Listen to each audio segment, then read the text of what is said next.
Hey, what's going on, guys? Welcome back to a Flesh and Blood stream. Tonight, we're going to be playing more Living Legend. I do have a skirmish this weekend, so I'm kind of interested in prepping for it.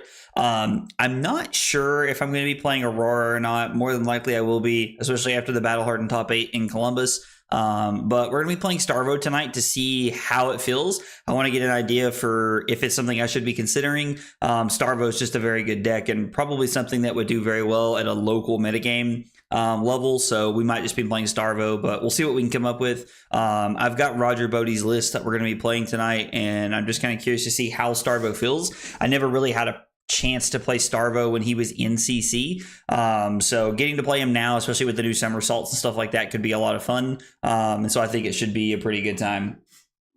This should be pretty good. Yo, Wally, Bryson, Capello, Caleb, Kit, what is up, guys? And Ben, yo, let's go. How is everybody, guys? Thanks for being here. I appreciate it. I hope everyone had a happy Thanksgiving. If you don't celebrate Thanksgiving, I hope you guys had a wonderful Thursday. I enjoyed the time off. I got to hang out with family. My in-laws came in. We went and saw... Oh, God, excuse me. Oh. We went and saw some of my parents locally here, and Carly's parents came in and we got to hang out, so it was a really good time. We had a lot of fun. We made way too much food. We've been eating leftovers for like 3 days now, but I think that's kind of what Thanksgiving's about. So hope everybody had a good holiday, and I'm glad everybody's here to hang out. I am excited to be going on. Oh, God. Bryson's really got it going on here with this whole Chad thing. Yo, let's go. Ben with 15 months of big support on YouTube, and he said, Virginia! So I don't know if you guys have ever watched Dragon Ball Z. When I was a kid, Ben and Colin and I, we loved to watch Dragon Ball Z. And even now we like to watch Dragon Ball Super and stuff like that. So we watched the show a lot over our lifetime. And there's a parody of it called Dragon's Ball Pay on YouTube, and that's definitely what Ben's quoting right there. I love it. I'm definitely for it. Yo, Clam Cakes, Tiny Hands, what's up, dude? How is everybody? Yeah, Bryson's on a whole thing with his Chad thing right now. I don't know who Chad is or what's going on, but Bryson's really got it going on. Also, God, what is going on with my hair today? Jesus, how does my hair look like this all day and nobody said anything to me? Man, anyway, let's get it going on. Let's play Starvo. I'm excited to see how the list feels tonight.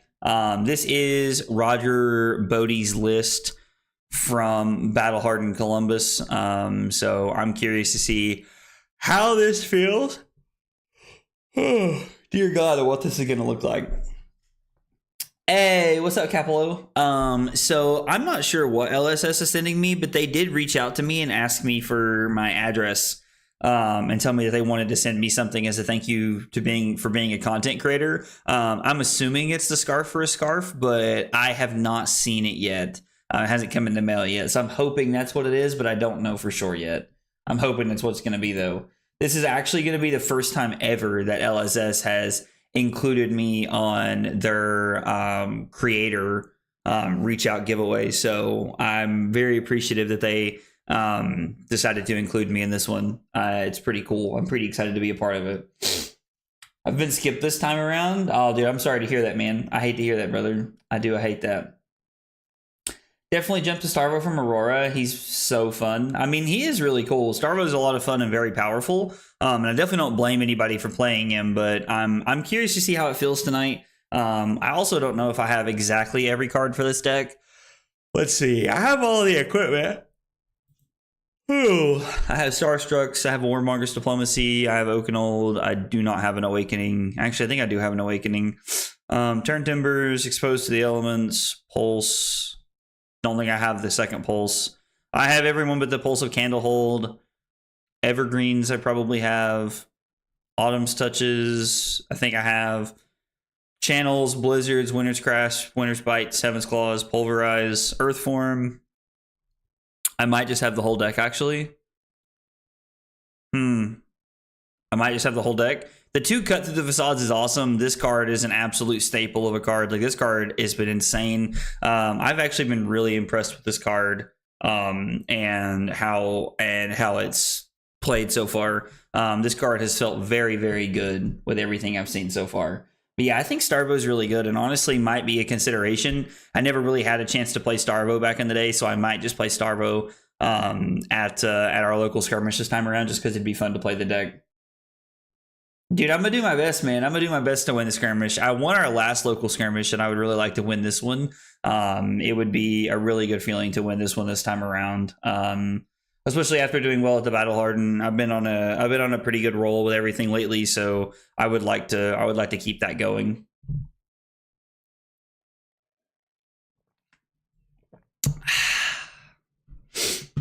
All right. I don't know that I've played against a lot of KO, to be honest. I've not played against a lot of KO in general in LL.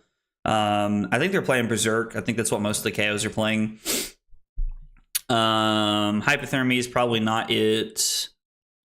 Pulverize is probably not it. Warmonger's Diplomacy.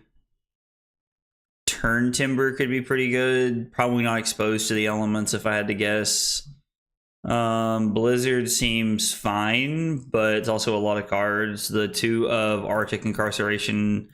No, we don't want Cut to the Facade. Maybe we play 1 Blizzard. Actually, I wondered if this is what we're supposed to play and not play Turn Timbers and play it like this. I actually really like this. This seems like a very, very good breakdown for us here. I kind of like this. Hey, what's up, Tyler? How are you doing? How are you, dude? Is there any stores that are firing commoner skirmishes? Ooh, I don't know. I don't know. I haven't heard of any firing, but I'm not sure, to be honest. That is a good question. Mel, we're almost doing it. We're almost doing it. Are we supposed to... I kind of just want to throw the Evergreen here and then Arsenal the Starstruck. Feels like a pretty good play. And then we can try to set up for a next turn Starvo go crazy kind of activation here thing. Although, to be fair, like, it depends on what their hand looks like and what we draw into. We could also just play like a very, very good defensive hand. That's one of the values of having Stalagmite and Crown of Seeds is that you can just play defense if you need to. So making a Might makes sense. I don't think Commoner, if it was an option, I wasn't aware of it, to be honest. If it was an option, I was not aware of that, if I'm being completely honest. Yo, let's go. Weedamus, thank you for the follow on Twitch, brother. Appreciate you being here and hanging out. Means a lot, man. I appreciate you chilling with us. Guys, if you're new to the channel, you're here for the first time, I appreciate you being here. There are 3 questions we ask everybody when they're new to the channel. What's your name? What got you into Flesh and Blood? And what are your favorite hot dog toppings? I would love to learn more about you guys, if y'all are, especially as we're hanging out here. Blitz and LL were the 2 that I knew about. Yo, let's go. Congrats on winning yesterday, man. That's exciting, dude. That's super exciting to hear about, dude. I love to hear that.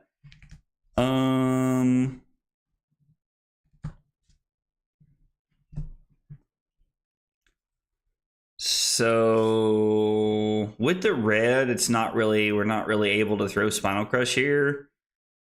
I could just block 6. We could block Autumn's Touch and Spinal Crush and then somersault it back.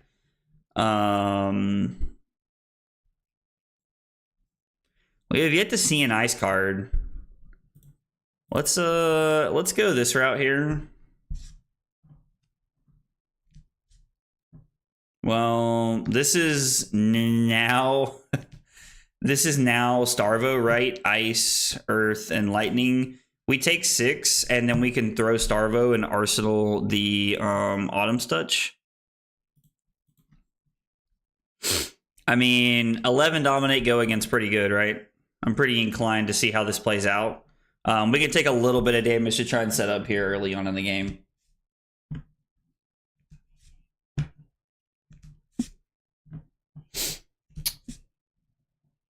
It's all Blitz or Precon Blitz around me. Do you not get a lot of CC, Tiny Hands? Oh, so there is sealed. Sealed was an option. I was not aware of that.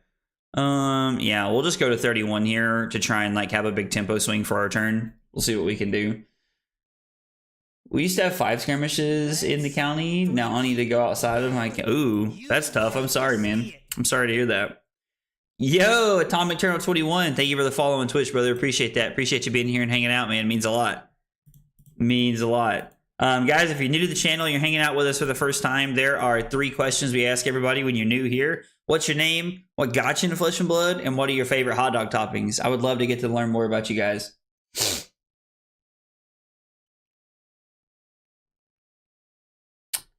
Was Blitz LL or Rosetta Limited? Okay, see, I got you. So I thought it was just Blitz or LL. I didn't even know that Limited was a thing, if I'm being honest. So like it's kind of cool that like there were more options than I thought originally, but I definitely thought that it was just Limited or LL.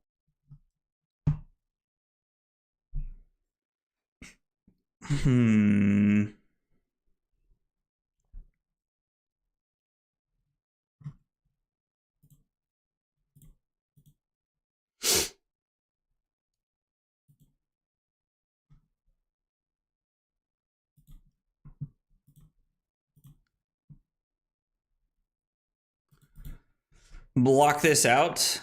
Yep, they're gonna make an agility, and then we're gonna get to reveal, do the thing, and then we can go 7 go again into a Frosty Hammer and kind of take the turn off of Crown of Seeds here, I guess is like the line that we're gonna take. I think, I don't know if this is the most correct or not, but I think this is the line that we're looking for, considering the Blizzard sets us up to be able to throw the winners well. Now, if they're interested in just giving us the Scowling Fleshbag here, then we're just going to save the Blizzard and arsenal it.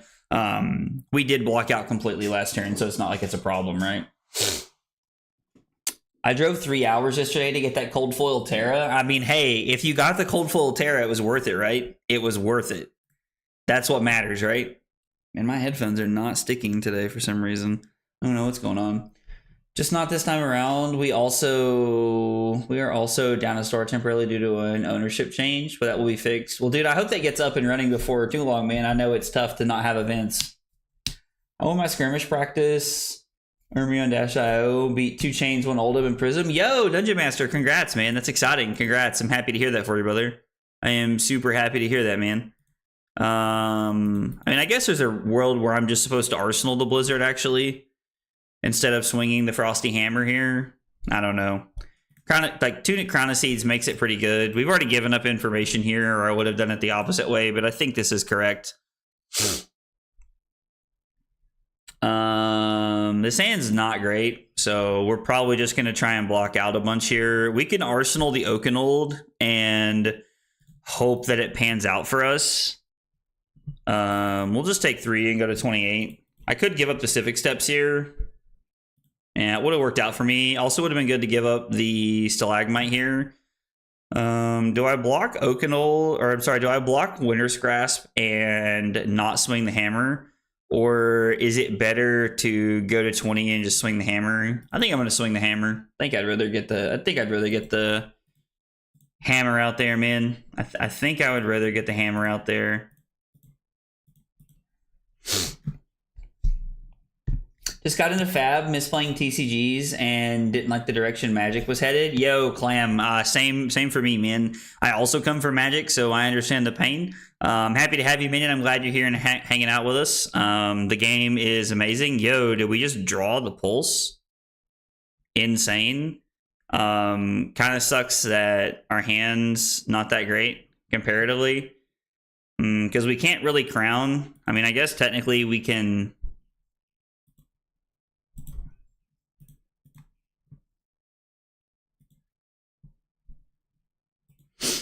We can somersault back the Spinal Crush so that we can arsenal it here.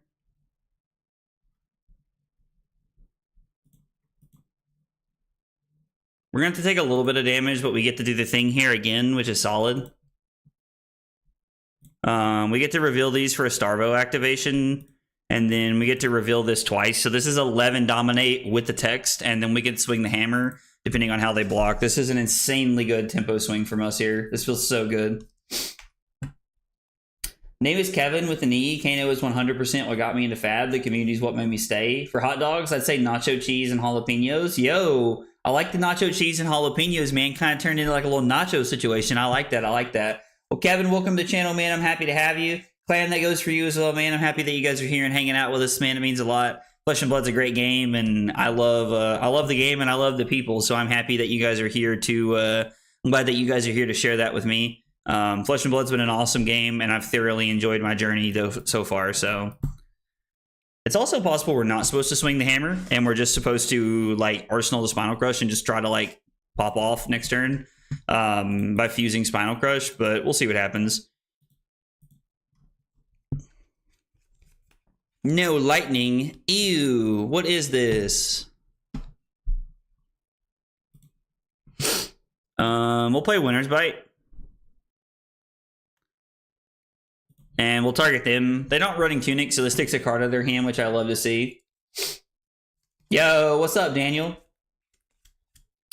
So we could have went Oakenol in this. Wait. Oh, if we'd kept all of our cards, we could have went Oakenol in the Spinal. It seems a little bit like overkill to be on all of that. If I'm being on, like, to try and do all of that there. I think that just one of those effects is enough, right? Like playing both of them might be a little bit of overkill there, but I see what you're saying, JB. See what you're saying. Oh, my man said it's me, Tyler, dude. Let's go. I appreciate the double support, Tyler. Appreciate it, man. Hope you're recovering well, brother. I saw you sent a text that said you were doing well, so I hope you're recovering well, fam. Am I the only weirdo that doesn't like any hoppings on hot dogs? Hey, man, there's nothing wrong with that, dude. Nothing wrong with that. Hey, Caplo, nothing wrong with that, dude. I know a lot of people who like the like nothing special on hot dogs, man. That's okay. It's okay. You get no judgment for me, man. Plain hot dogs, all right. Yo, Martin, what's up, dude? How are you, buddy? I did have a good Thanksgiving, man. I hope you had a good Thanksgiving. I know your mom was in town, so I hope everything went well for you guys. I was like, I've been kind of waiting to hear from you and see what you were gonna say. So I'm glad to hear that everything went well. Can I block Winter's Grasp and Current Funnel and Somersault it back, and then I have Ice Lightning this?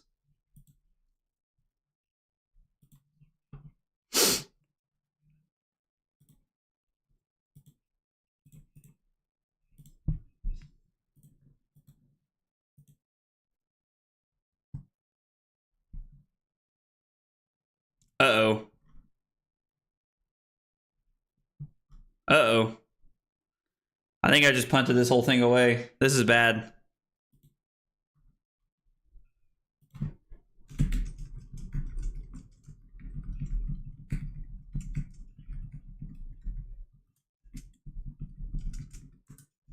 I'm just asking if they care if I block different, because it doesn't change any like new information here.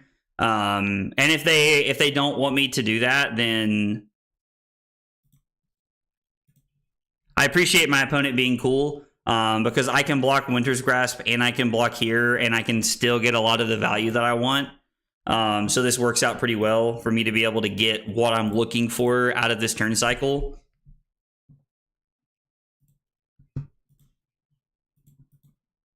I appreciate my opponent being chill about that. They didn't have to be okay with that, so I do appreciate it. And then it is... Yo, what is happening? I am all over the place tonight. God, I can tell I slept right before the stream, dude. That second hour skirmish yesterday, it was sealed. 5-2, played Florian. Yo, congrats, Peterson. Congrats, man. Hey, what's up, Josh? How are you, buddy? Man, sorry, I missed a whole bunch of messages. Yeah, definitely doing the fruits made more sense there. That was just a mistake on my part. And I am appreciative to my opponent for being cool. That was very cash money of them, not something they had to do. So I appreciate them being chill about that, because they could have just been like, nope, no take backsies, and I would have understood. That's why I asked. So I appreciate them being cool. Shout out to my opponent. Let's go. Catanogan? Man, I hope I'm saying that right. If not, I apologize, opponent. I apologize. All right, we're going to see what we can do here. We could have taken multiple cards out of their hand, but...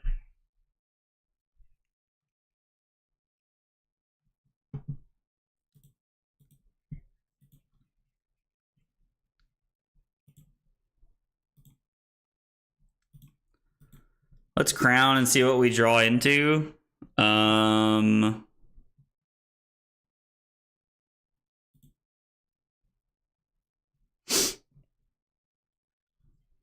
We could like try to deny them any go again by doing this and then throw the Starstruck here.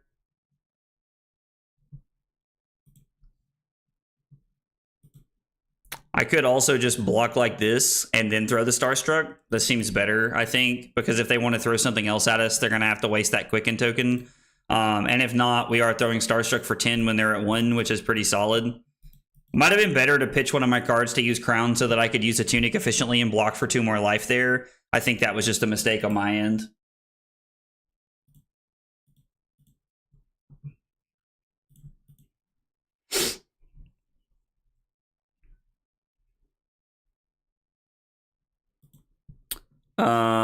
So we're going to overpitch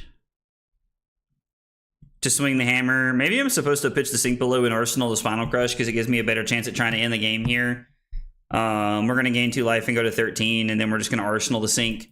Although I do think that arsenaling the Spinal Crush might have been a better play there, all things considered. Earth and Lightning.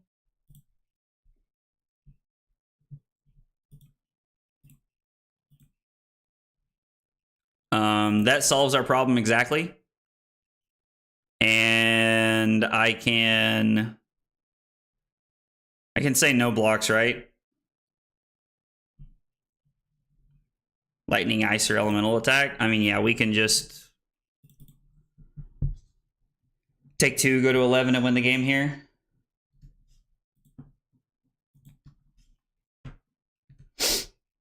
Also, hey, Dave, what's up, man? How are you, buddy? I would never be friendly to aggro, no takebacks. Thanks, Josh. I appreciate it, man. Josh is always looking out for us. And then we get to go 9 dominate, which should end the game. I mean, I was like, I imagine this ends the game, but if not, we do always have hammer into 8. So yeah, the fact that they never played a Blood Rush Bellow is pretty telling about like how their hands were going, to be honest. We also offered like major amounts of disruption a lot of the game, which I think is one thing that, like, you know, I think one thing that Starvo's pretty good at doing, just offering the disruption. That game felt pretty good. We kind of just drew the hands and did the things, and voila, we win. You'll love to see it. You'll love to see it. Yo, by the way, guys, if y'all are not in the Discord, we would love to have you in the Discord. ! Discord, or if you're on YouTube, it's in the description. We run tournaments out of there. We ran 5 Talishar tournaments out of the Discord last year, which are completely free to play in. All you got to do is be in the Discord to see how to sign up. It's completely free, and it's ran through Jim. We'd love to have you in there. We talk about a lot of stuff, and I post a lot of my deck lists in there and things like that I'm working on. So it's a good way to keep up with me and what I'm doing. And plus, there's a great community in there. I think there's over 350 people in the Discord right now, so we'd love to have you in there. Yo, GG Yuri, was that you, brother? If that was you, man, I appreciate you being cool with the take back on the somersault, because that was just a big punt on my part. Also, Yuri, thank you for the sub on YouTube, brother. I appreciate that. It means a lot, man.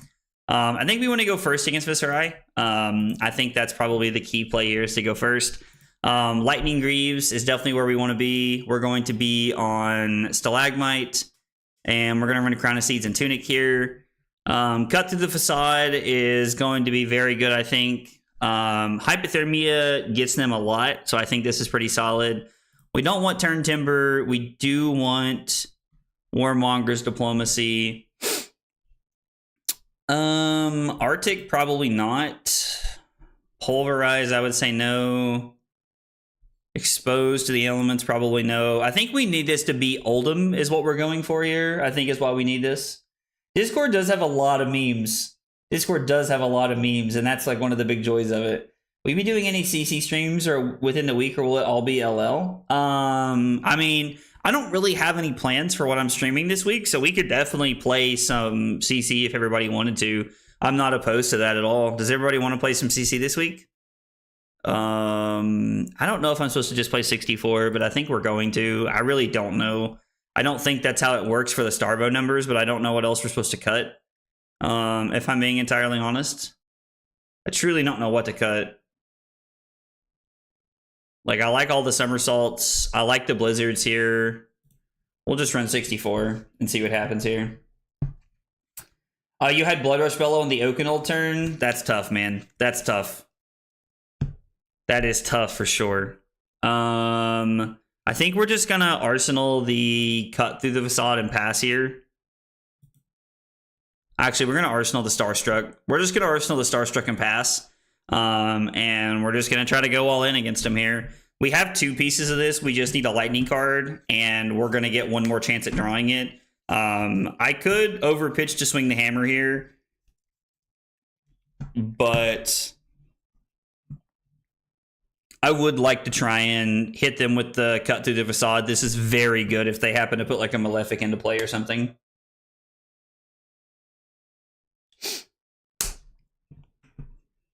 You played against any Ocilio in LL yet? I played 1 or 2 games, but like nothing crazy. Did my opponent not connect to the game? We're gonna give it a few seconds here before we like back out and see what's going on. Hey, what's up, Latara? Yeah, my Skirmish is Living Legend, so I'm practicing for it this weekend. Nothing crazy, but there was talks of us playing CC maybe later this week. It could be a real thing here. Testing Boreal Glove with 2 Mangles at the moment. It's a nice option. Haven't been upset about it. That's interesting. I kind of like that. I want to test my updated new list and prep for the calling. Talking about for CC, what are you trying to play into, Kit? And when you say prep for the calling, are you talking about calling Chicago? I don't think our opponent's here, so I'm just going to back out to the homepage here. Oh, we can play against Briar.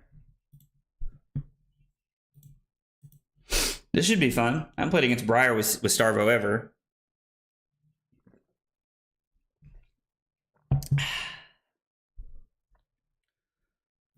Okay, we want AB1. I think that's all we want.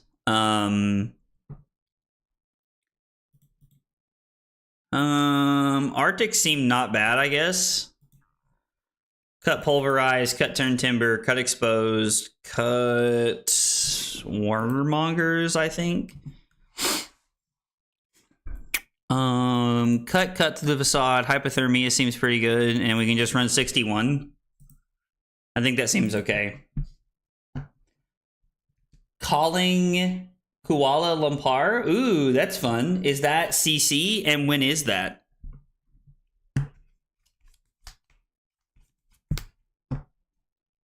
There's so many like callings and so many events all over the world now. And honestly, I'd love to see it because the more that there is Flesh and Blood to go around, like, I don't know, it just makes me super happy to see because I love for there to be more Flesh and Blood for the world to play and for everyone to see.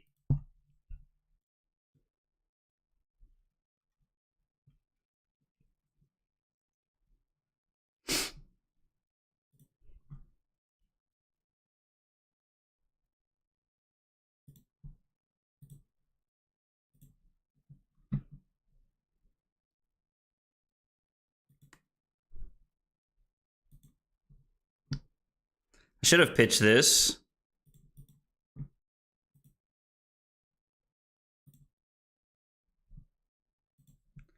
I hate to give up my 1 of Crippling Crush here, but I think it's what's going to have to happen.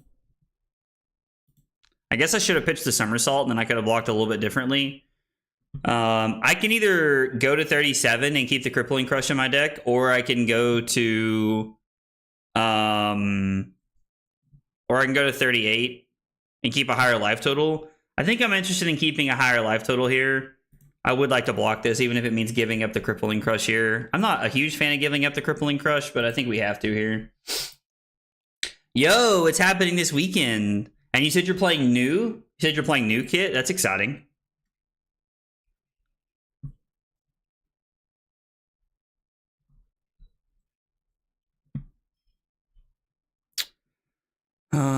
We just put Oakenold on the bottom. So I tell you what, let's go Channel Lake Frigid and a hammer here, pitching the Winter's Bite. And we'll just try to do it this way, and we can Arsenal the Hypothermia here and try to set up a little bit. Blue Somersault and Starvo is actually crazy. We're also on yellows as well. Roger Bodie was playing both blues and yellows, and it's really insane. It fits the lightning curve so well for this deck. It's very, very good. I have no ice, probably because we had 3 ice cards in the last hand, but still. So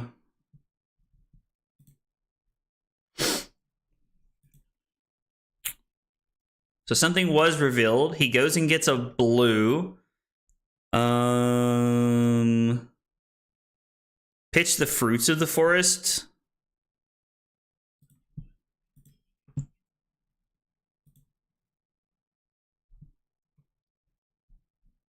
To see what we can come up with here.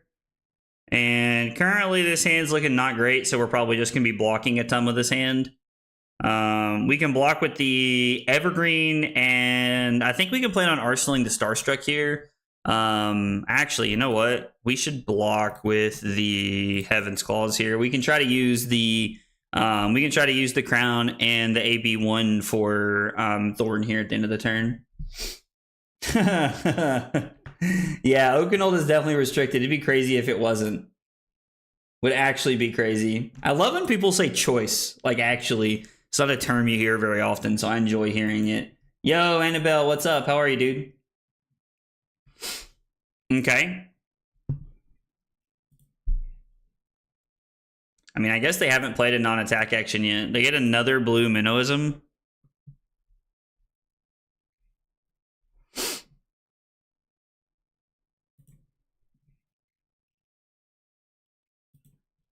I guess we're just going to wait on the sink below and see what we can get with it. See if we can get something better here.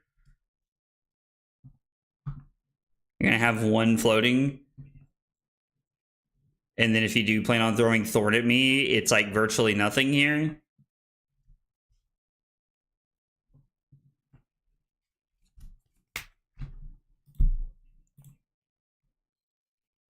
And then this is 3 go again, but their turn's over after this, so we'll just give up the sink below here. I think this is fine. And then we might just go ahead and bottom the Starstruck here. Current funnel's fine to Arsenal. We're just kind of churning through our deck here. I have 0 interest in throwing the hammer for 4. I'm more interested in just arsenaling and trying to set up for next turn. Ice, lightning, and earth. So we have the things. We can... Ooh. That's a big scary. That's a big scary. So I never got to play OG Prism with Luminaris. Dude, OG Prism with Luminaris is gross, dude. Absolutely gross. The deck is absurd. The deck is absolutely absurd. The question is, do we think that we can get him with the... This is a current funnel. So, I mean, we can throw this for 12, dominate. And we can also pitch the Autumn's Touch. No. So we can Tunic Crown to try and find another blue on our turn. I think we're going to block with the Stalagmite here and see if we can get value out of it. I'm going to have to be okay giving up the blue. Or I'm sorry, giving up the embodiment, and we'll see what happens here. Yeah, I bet it does, Kevin. I was like, I know you've been playing a lot of Prism lately, and dude, like OG Luminaris, like, so OG Prism was like one of the reasons that I started playing the game, because I really liked OG Prism back in the day. The deck is crazy good, dude. Crazy good. Yo, Tinru, what's up, dude? How are you, buddy? Just gonna throw 4 at us here. I mean, we got the Tunic counter. Essentially, like, we couldn't stick him with an extra card here. We do have to fall to 28, but I think that's okay. Our hand is absolutely cracked here. Our hand is absolutely cracked.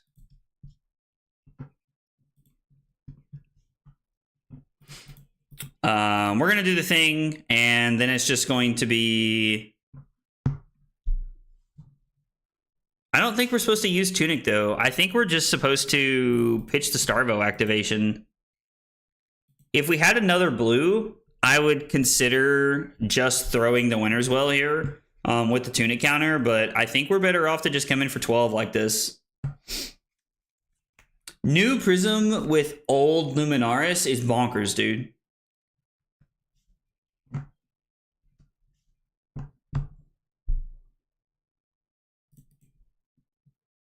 Do you have a sink below here? A Fate for Scene. Yo, you're on Fates and Sinks? All right. So my opponent's going to end up taking 3, and they're still going to have a pretty good turn. We did get literally every piece of equipment. So if we're able to do something like that again, we're going to be absolutely rolling. Like, that's exactly what we wanted to see. That's what we want to be doing. We'll probably just start on Tunic Crown here to see what they do. So this is going to be Fry for 6. I mean, yeah, I think Tunic Crown's just the best place to start here. We can just find out what we want to be doing after this. And of course, we just draw the things to do. So it looks like, again, we're just going to be taking quite a bit of damage here, which I don't think is correct. But man, like, we just have the thing again, and we get to go Starvo into Winter's Well, and then we can use the Sink Below this turn. So I think we'll give up a little bit of equipment here to try and stop them. But I'm not super worried about what we're going to have to do here. I'm doing well. I'm doing well, Tindru. Thank you. I'm doing very well. Thank you. Thank you. Thank you. Looking forward to the skirmish season. Ready to get out there and play. Dude, let's go. How many skirmishes are local to you? How many are you going to be able to go to?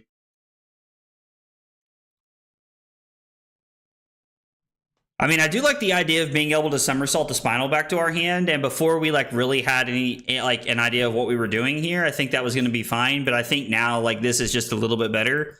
I think this play is just going to be a little bit better for us all the way around. But if we didn't draw into the ice card, we were just going to be blocking with Earth Form and the Spinal, and then bringing them back, and then trying to set up another arsenal so that we could play to Crown of Seeds next turn. But this turn, I don't know. We should definitely play the arsenal here. We should play the not arsenal here. There's no reason not to. Just draws ice. Just never didn't have it, right? Just never didn't have it. Duh. Like forehead. Like, that's clearly the play. Our opponent has drawn all gas here, which is pretty good for them. So this is 7. I mean, we can deny them the Rosetta Thorn for 2 here if we block like this. So we might as well, right? We might as well just deny them the Rosetta Thorn. They haven't played a non-attack action, but we are denying them 2 value on the turn, so it's worth it, in my opinion. I mean, I'm going to be honest. I don't know if saying no blocks is correct, but we're saying no blocks this turn, because I really like what this hand can do. So I'm a big fan of what this hand is able to put together. Now, being down 33-14 is probably incorrect against Briar. You're probably supposed to play a little bit more of a patient game. But I mean, throwing Spinal Crush for 11 is just as good as it gets, right? So this feels like a good hand to try and flip the game, but we'll see what happens. A more experienced Starvo player would probably tell you that this was a bad turn to play.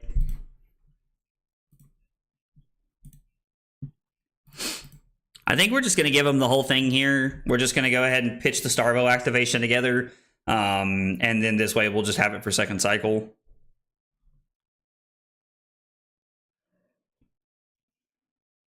It's definitely more fun this way, that's for sure.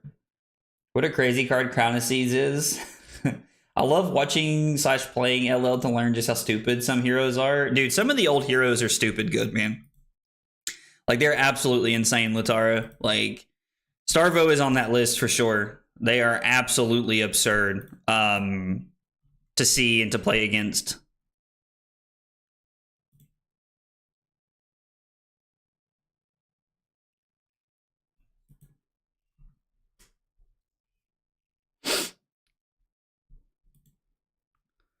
I mean, I guess we're just going to go to 12 and just come in for 7 Dominate and do a Frosty Hammer, Arsenal to Somersault, which feels okay. I mean, our hand just does the thing again, so we might as well just do the thing, right? Blizzard, Somersault, Fruits, and then it's going to be attack for 7, Dominate, go again. Getting all of their equipment the turn we did was very good for us, although it was like kind of moderately awkward at the same time. They fall down to 18, and it's going to be a Frosty 4. They may block this depending on what their hand looks like, and if they do, that's fine. I don't know. We'll see what they do. Bro, if we had somersaulted the Spinal, we could somersault it again and well. Oh, I see. You were wanting to somersault the Spinal on offense. I see what you're saying. That could have been a pretty cool play. That could have been a pretty cool play because we could have just kept recurring it, right? We could have just continued to do the things over and over again.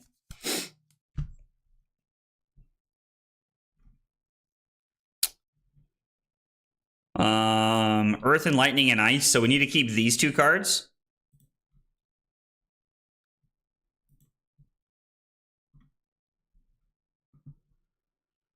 So this is going to be for 6.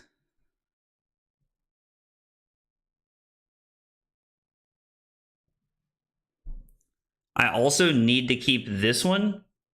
So what if I block with Autumn's Touch and Winter's Grasp here?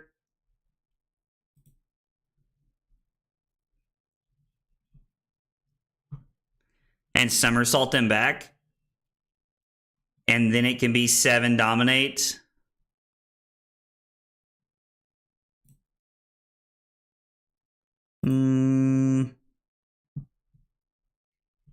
I don't know. We don't really have a Starvo line here, to be honest.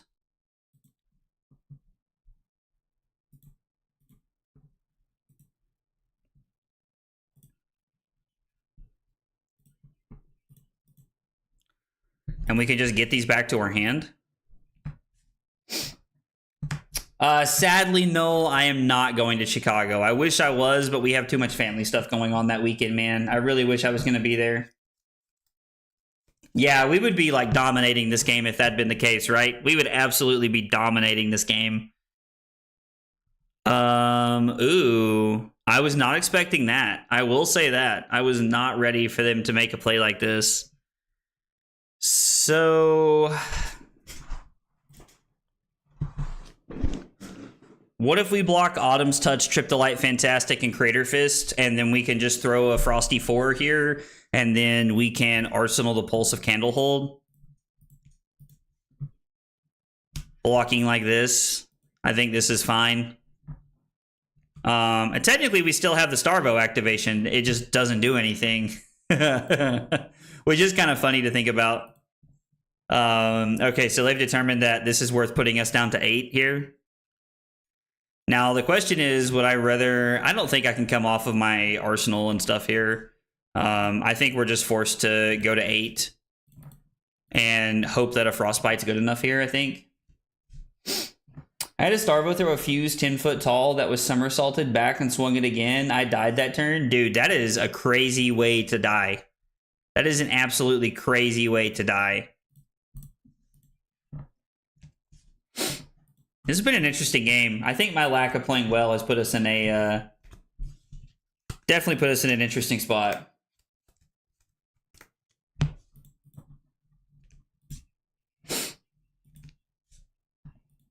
They obviously don't care about this. They drew another blue, I'm assuming, here. I mean, we can block and somersault them some things back here, so there's that.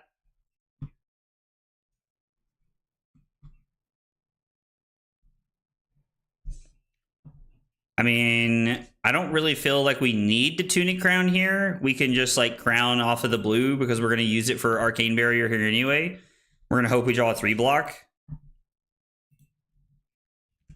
And then we're just going to have this sitting around. So we're going to go block 6 because we want to prevent the damage. And then we're going to somersault these back to our hand. I think is the play that we have to make here on this turn. And we're going to see what they throw at us after this. Having the crown prevention is good, but I don't know that it really saves us this turn, quote unquote. So we'll see what we can come up with here. I'm going to refresh just in case. Okay, it is me. Or no, it's not me. I didn't refresh. I guess we were just waiting on our opponent there. Get both of these back here. Yo, what's up, Valk?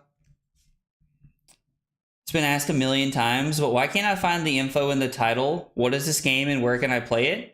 So Jeremy, I'm sorry if you're having a hard time finding it. This game is called Flesh and Blood. The online client that I'm using is called talishar.net, just like the weapon. If you're asking how to find, the website that I'm playing on, it is literally just like a web browser that I'm playing on. Is like all I'm using to play. So if you're looking for something like that, then that can definitely be helpful. And if you have more questions about Flesh and Blood, man, I'd be more than happy to answer any questions as we're going throughout the night or anything like that. So if you have questions, please let me know, man. Please let me know. What is this going to be? 1 arcane? We will prevent the 1 arcane. And then they can't return anything because they've dealt 0 damage to us this turn. So their hand does nothing here. Because Regrowth does not get to return anything.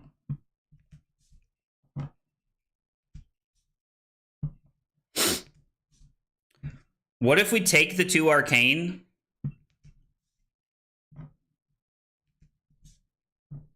What if we go down to 4, throw 7 in Arsenal? What do you guys think about that?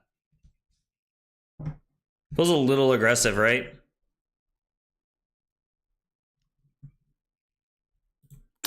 I don't think that's correct. I think we're just supposed to... okay, yeah, it did come through. So we get to block this way. And then I'm going to block with the Evergreen here.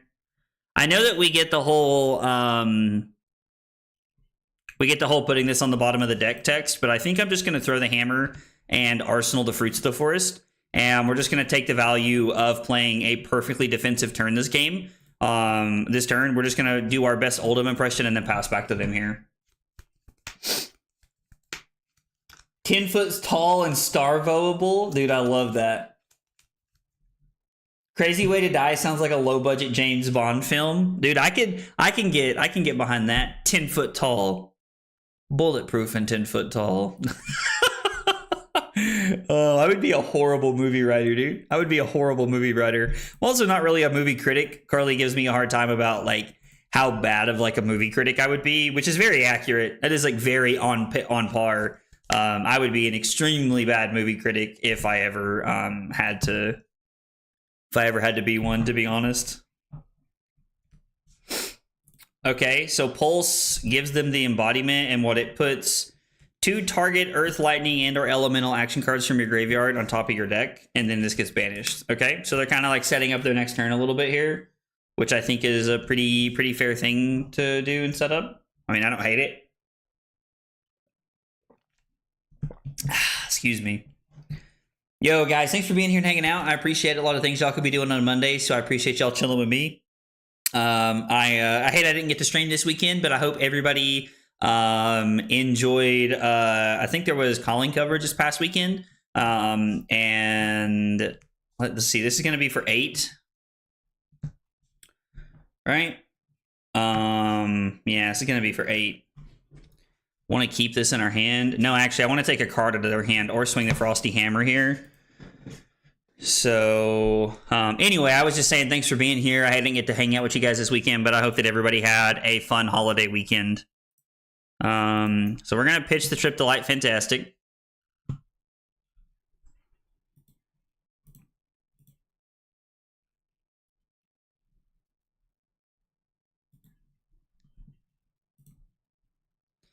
I think we want to put one of these on the bottom to try and find a 3-block. We did not find a 3-block, but it was essentially the same thing anyway. Calling Geneva was good. I don't speak French, but I got the vibe still. I mean, you can 100% watch a stream and like not understand the language, but like get the vibes. That is a real thing, dude. That is a very real thing, and I completely get what you're saying, man. I completely get what you're saying. So we are going to take 1 here, and we're going to block with Fruits and discard the Winter's Bite because we went Earth, Lightning, and now we're Earth, Lightning, and now we're going to go Ice. I think I am just going to Arsenal this. We're continuing to play that patient, block efficiently game, and we're trying to set up for our big return here. They do have double Ball Lightning, so this is probably just going to be a lot of me blocking this turn, to be honest. Kind of wish that wasn't the case, but it is what it is, right? Yo, what's up, Wally? I mean, we did draw a good Starbow activation, but like it doesn't matter, right? Like we have to be blocking. We have to be blocking here. I do think we're gonna block with the Starstruck because I don't really see a way around it. So, I mean, yeah, we knew that they had double Ball Lightning coming, so we kind of knew that this hand was all blocking. But I mean, this hand was really good, right? Like this hand was stacked. And this is a good thing to keep in mind when we talk about playing the deck, because you have to really consider like how often are you starvoing, and even on the turns you can't starvo, it's important to realize, oh, I could have here, like it would have worked here.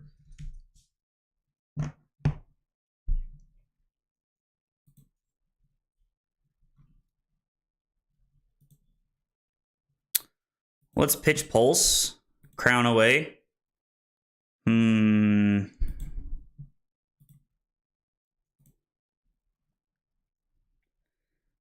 So here's the question. Do I go to 5 to throw Hammer? I think the answer is yes, right?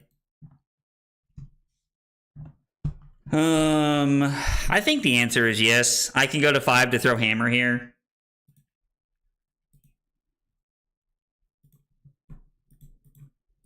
Now, they can't just give me a card and Grasp, but we do have to look for windows where we can just throw the Hammer at them. And it's also very possible that they're just drawing defense reactions at this point, because they've shown us they're on Fates, which means I'm a firm believer that they're on Sinks as well. So I'm assuming that that's a world we're living in where they're playing both. We are probably going to have to look for a Starvo activation to try and end the game here. Let's see. This is Ice and Lightning.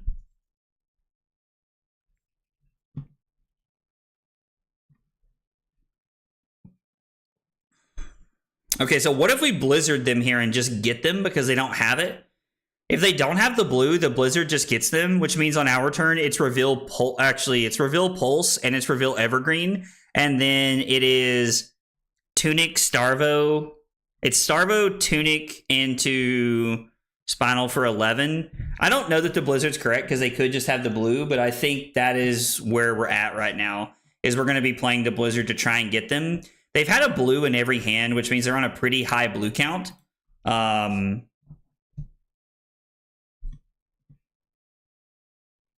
I guess we do have to take 4, which is a little unfortunate, and go to 1, which I really don't like, but maybe maybe we didn't think about that enough. Maybe it should have just been block 3. I don't know. We've come this far. Is this only if you've Earth Fused this turn? All right, we're just gonna go to 1 here.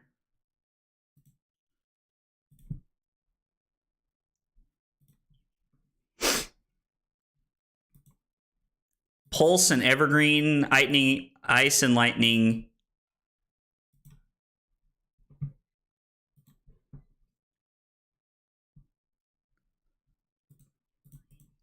And then we're just going to come in for 11.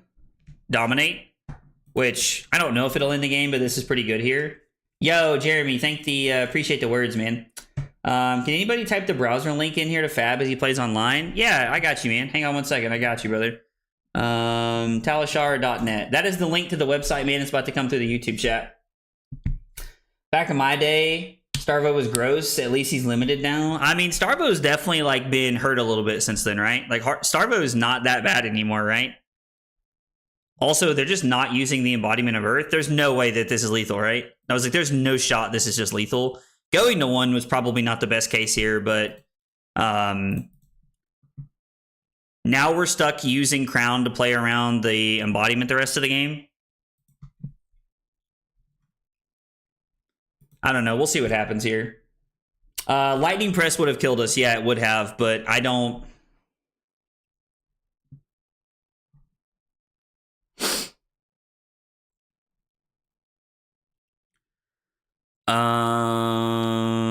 I mean, this really wouldn't do what we wanted it to do here.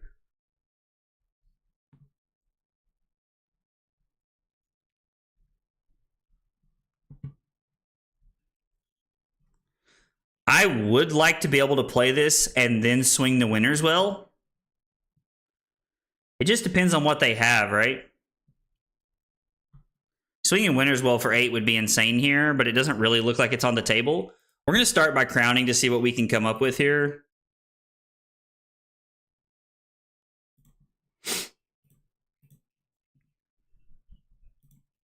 I don't know if this is correct, but we're going to make this play anyway.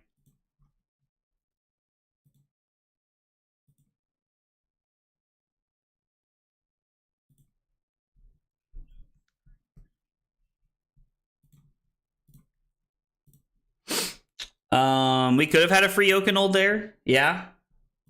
I don't know if we would have been able to keep it with him having 3 cards in hand, but we could have used the Awakening to fuse there and gotten the value off of that. So block 1, block 1, block 2, and then we're just gonna Arsenal and pass. Because if they're able to activate that and we don't have an Arsenal, we're just dead. Also, these Fruits of the Forest are really good because we can just gain life if they ever take like a turn off, which is kind of sweet. So yeah, I don't know if we would have been able to keep it right there. You guys also have to keep in mind, I've played, this is like literally like maybe my 5th game of Starvo ever. So if I make missteps, please let me know because I'm genuinely probably missing them. Like, I would appreciate the help. That's not a joke.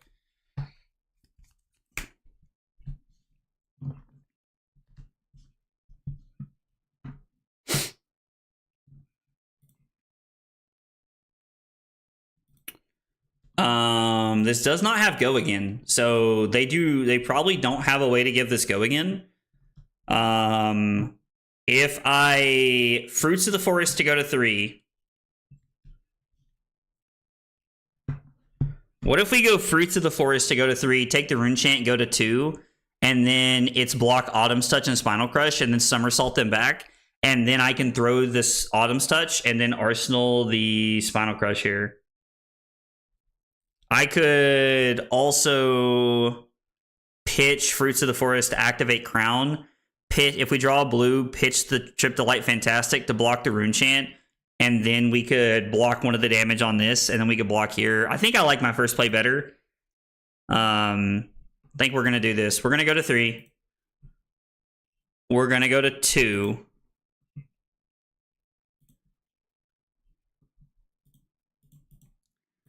And then we're going to block 6. We're going to somersault both of these cards back. If they do have the press, we're covered. So that's always a good feeling.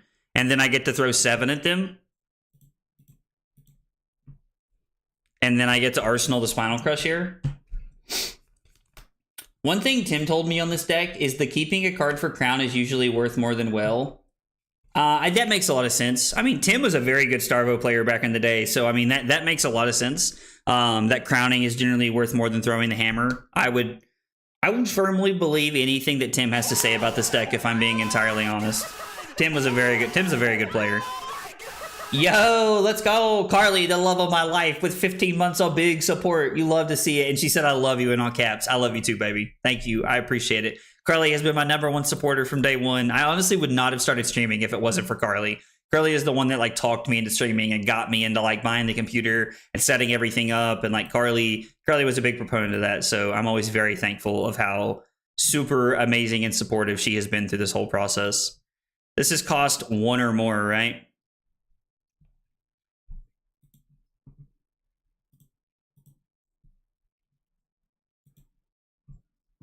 And then we're just going to somersault these back because we get both of these back, which is absolutely amazing. Yo, what's up, Moore? How are you, brother? Dude, Starvo's been good. I mean, we're 1-0. This has been a really good game. The first game we won against the KO, but this has been a very good game, and I'm trying to grind this one out here to see what we can make happen. They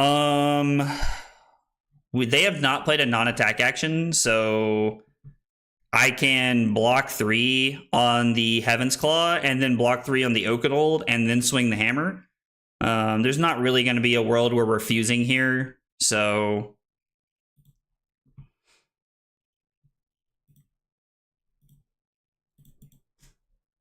I mean, if they do just Arsenal, we'll probably just throw the Oakenold, right? Because it's worth to just throw 7 at this point, I think, with the stage in the game of where they're at.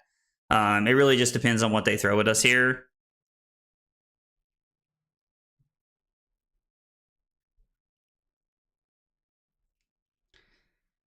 Technically,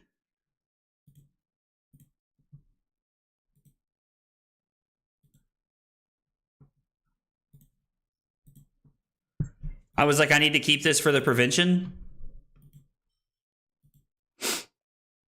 And then we can just Arsenal the Hypothermia. I mean, this is the hand that we were kind of waiting for. Like, this is everything we wanted. Because I'm pretty sure if we pitch this Fruits of the Forest, we have a, I'm pretty sure we have a lightning card on top of the deck, if I remember correctly, but I don't remember. Crowley said you're welcome, everyone. That's so funny. And so true. So true. Are we just taking one here? I mean, I guess we should. I can always take one off the Thorn, right? I wonder if I should pitch the Winter's Bite to keep the life in hand. I don't know. Like, keeping the Fruits of the Forest for the life in hand seems pretty good here. There was a lightning card on top, so I did set this up correctly. Which does feel a little bit better. I won't lie. It does feel a little bit better. We're going to see what all they have left in their deck at this point. We do have to be careful because we can't really go to one.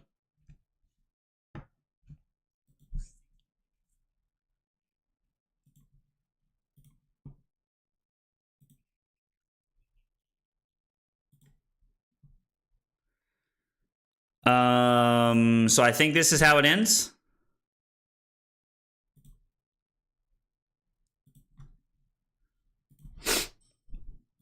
I think this is how we lose. So we're going to go to 1. And then I'm going to block 2. And we're going to go to 1. And as long as they can activate Starvo next, or as long as they can activate Thorn next turn, we're just dead here.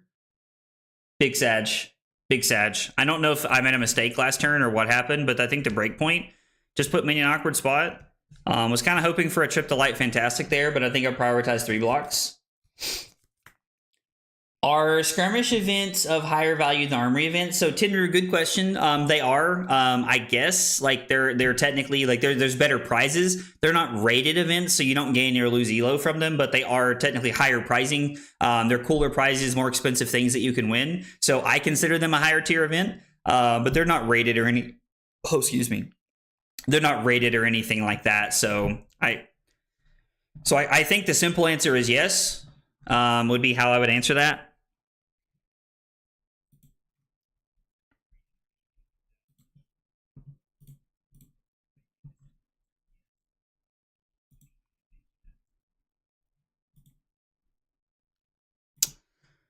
And we're just dead. Big Sag.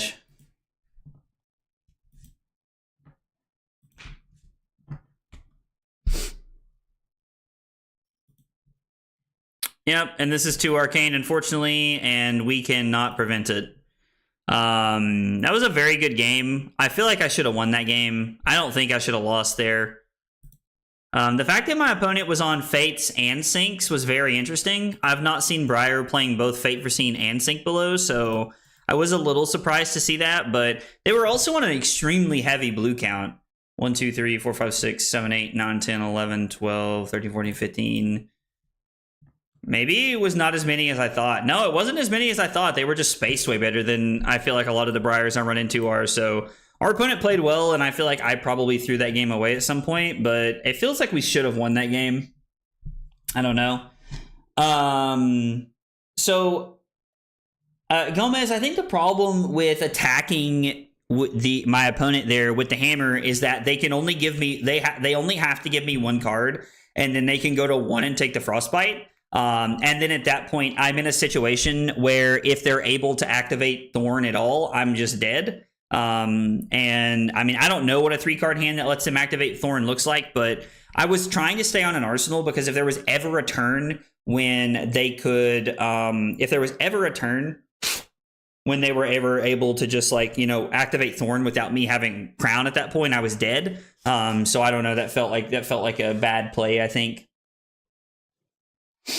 The Rabble flipping to blue was really nice for us, though. It was very nice. So rated events, Tenru, are ProQuest, Road to Nationals events. You'll often hear them referred to as PQs as a ProQuest. RTN is a Road to Nationals. Callings, Battle Hardens. I can't remember what I'm leaving out. I feel like I'm leaving something out, but I don't know what it is. Yeah, I don't know what I'm leaving out, but I'm definitely leaving something out. I don't know what it is, but something for sure. Yo, let's go. Atomic Ink with that 2 months of Prime support. Thank you so much, man. I appreciate that. There's a lot of great creators you could share that with every month on Twitch, and I appreciate that being me, man, for the 2nd month, dude. Thank you so much, man. Yes, ProQuest Plus are rated for sure. No, you were at 2, and they would go to 1. Now your hammer takes 2 cards, and there is never another Thorn. I think you had to take a chance and play to win. Okay. I see what you're saying. With me being at 2, it means I have a turn that I can kind of give that up. I think that's fair. We can cut Hypothermia and the Arctics, I think. We can leave in the Blizzard. You never know when we might get them. Turn Timber's not very good. Cut Exposed to the Elements and cut the Pulverize since we're going 2nd. I think the main 60 is very good. This main 60 feels pretty solid to me. I'm not really sure when we should sideboard and when we shouldn't, though. I think that's something I'm still working on figuring out. Yeah, RTN is Road to Nationals. Nationals is rated. Pro Tour is rated. Worlds is rated. Things like that. I started playing Enigma. Yo, when did you start playing Enigma, Brick? And what brought this on? I'm curious. What brought this on, brother? Did something happen? Did an Enigma hurt you?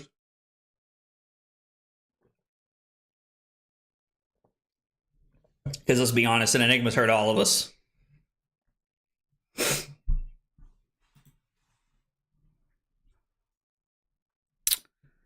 Okay. I was like, I assume they're trying to transcend here. Ah! They're wanting to do everything here. Makes sense. Makes sense. Makes sense. Makes sense. I mean, yeah, I guess we'll block Autumn's Touch and Fruits here. And some Salt and Bog.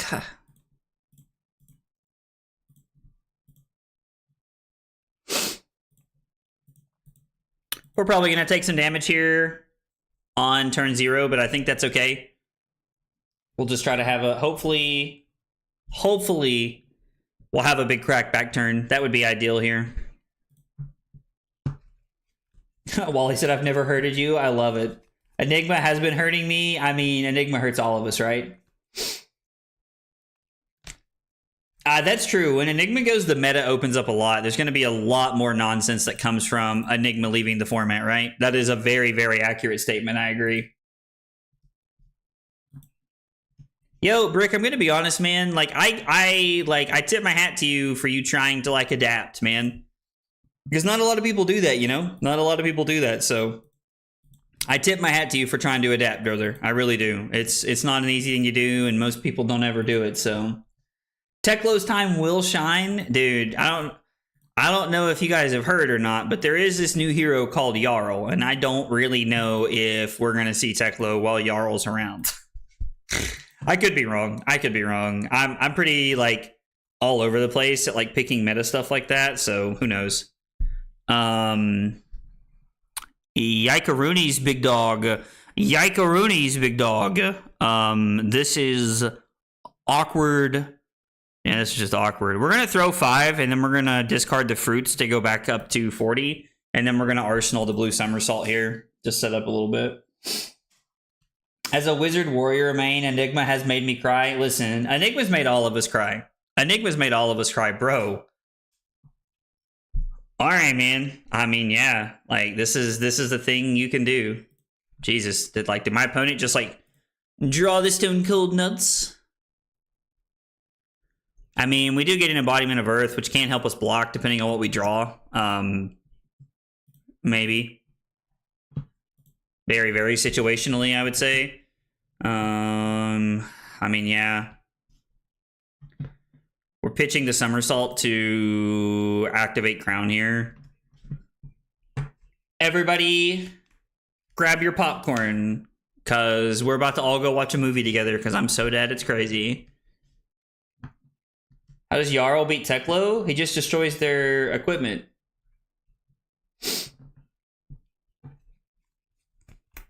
That's true. Teklo has been some places even with Shred. Let's be honest, as long as we have the MST heroes in the meta, nothing will shine. That's a very accurate representation of the metagame. It's a very accurate representation of the metagame.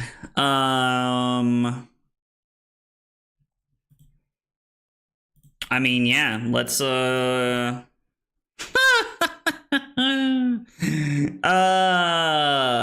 classic. We'll just go ahead and give up the sink below and put the somersault on the bottom. Oh, we almost had a Starvo activation for a second. We're gonna need to save cards to block. We're going to need to save cards to block the Tiger Swipe here if they have it, so I'm probably just gonna take a bunch of damage and try to stabilize, but don't know how we can. Only a couple cards in hand. What was said about Prism, Josh? But people don't realize Illusionist keep. Yeah, I mean, Illusionist keeps a lot of things in check. I think we can block here to prevent this. I think this is a good on hit to prevent. We have a lot of equipment that we can use to try and stop a Tiger Swipe if we need to, so. This is also the problem with Zen and LL, is that, like, if you take one turn off, aka, like, turn 0, you're just dead. It's kind of crazy that, like, literally, like, just, like, the nuts. Yeah, we'll go to 5. Or, I'm sorry, we'll take 5, go to 30. If we were going to 5, we would be so dead right here. It would be absolutely insane. Like, balls would just be insane. Words could not even describe what I'm saying to you right now. We'll go to 25. Me over here liking MST heroes. So I don't dislike MST. I know a lot of people have a lot of hate for it, but I don't dislike MST. It does not get the hate from me that it does from everybody else. Hey, giving them the business. Not really. Damn, never didn't have it. We're going to go to 17. Yo, pause. We're alive. You love to see it. Mist is a shame. They were just a little too pushed. Not good for anyone. I mean, I'm gonna be honest, man. I know that, like, everyone has a very unpopular opinion about, like, MST, but I don't dislike it. Like, it was a very powerful set, and there's just gonna be very powerful sets in the game, and that's just how it's gonna be. Just how it is. Uh-oh. There he is, off the top rope. It's Trent with a bit. Let's go. Thanks, Trent. I appreciate it, brother. It means a lot, man. I think this turn could have been so much worse. It's crazy. Yeah, no, I know. We went from 40 to 17, and we blocked what? 3, 7, 8. We blocked 10 and took 23. Uh-oh. What did he pitch this for? I know. Oh, the Frostbite. To be able to transcend? God, insane. Dude, crazy. Hey, what's up, Trent? I mean, we're 1-1. I lost a game against Briar that I probably should have won. I don't know where I misplayed, but I think I did. And then I lost. And then we won game 1 against KO. So the deck's been back and forth. But I'm also, like, I've not played a ton of Starvo, so this is kind of like the learning hour for me as well. Which I think is an unpopular take, but it's true nonetheless. Illusionist hate's always real, dude. Mist is amazing. I just feel it's a tad overtuned. It's definitely overtuned, 100%. And I mean, they even said that, right? Like, they even said that it was overtuned. So, like, I don't think that really we're surprised at all that it's overtuned. It still is just a little feels bad sometimes, I think. We went a bunch of ice. Let's go. Lightning.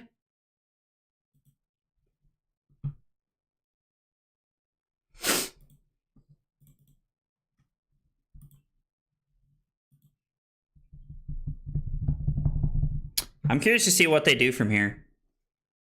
Like, their hand is obviously like maybe a little weird. I don't know. We'll see what they do.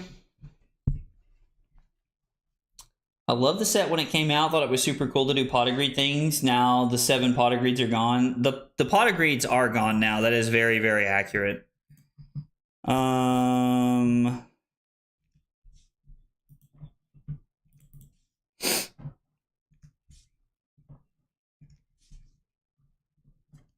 We're looking for a turn when we can try to do something crazy here.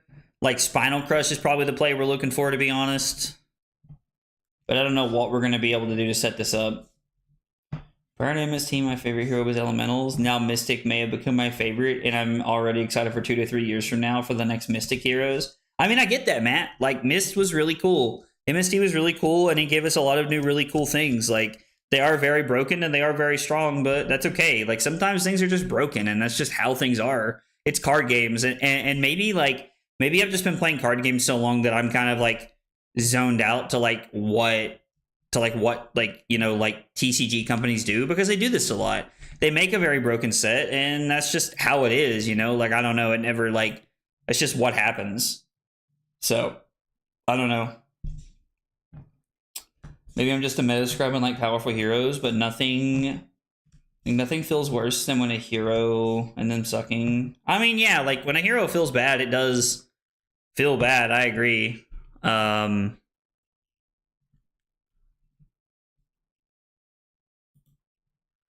Is there any world I'm supposed to give Winter's Grasp and the Stalagmite here? I actually think this is a pretty solid block here. Now, they don't really get any value off the Tiger, but I just go to 12 here. They would have gotten value off the Tiger, so like blocking the way we did was solid. We do not have ice. Big Sag. But we do have a hand that blocks effectively.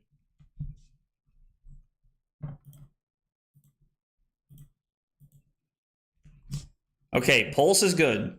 Pulse is good. The problem is we don't have something effective.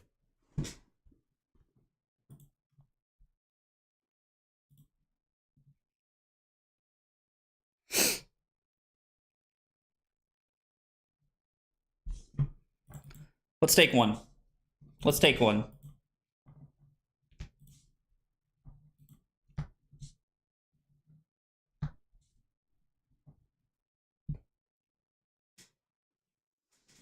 If I block with Heaven's Claws, I get to go reveal Current Funnel, Pulse, Fruits.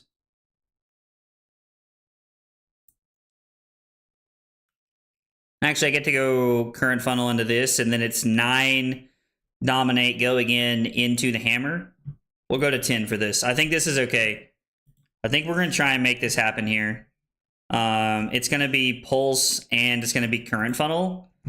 And it's going to be those two because I want to... it's going to be those two because I want to Arsenal the Somersault to try and be able to Somersault things back to my hand next turn. The Frostbite's probably not like super damaging to them, but I still think this is a good turn. We were able to take like what, 2 last turn, and we can't do anything with this hand really. Damn, we're just pitching the channel here to put Somersault on the bottom. That's kind of sucks, man. Fruits is a good card. I really like Fruits. I think it just like it fits very well into the deck, right? So I'm a big fan of it. Oh, they're playing Rising Sun, Setting Moon. Cool. No doubt. Such is life. Such is life.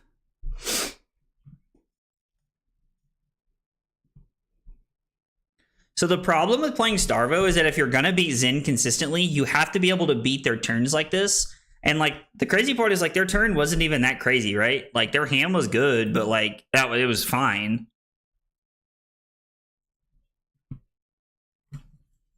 It was fine. Okay. They get a Tiger in their hand and they're going to search for something here.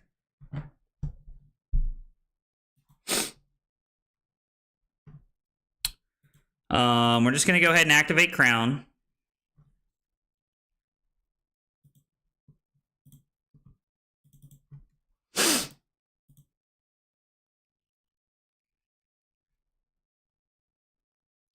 I want to try and get them here. But I don't think the Blizzard does that for us effectively.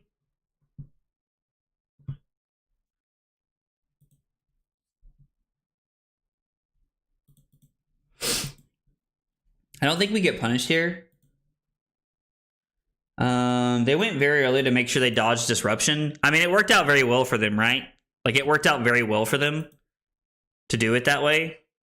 Man,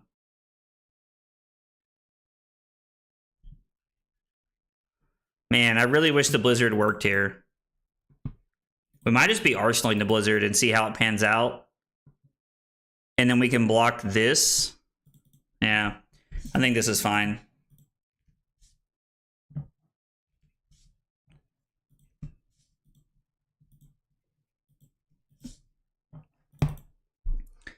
I mean, maybe I'm just supposed to...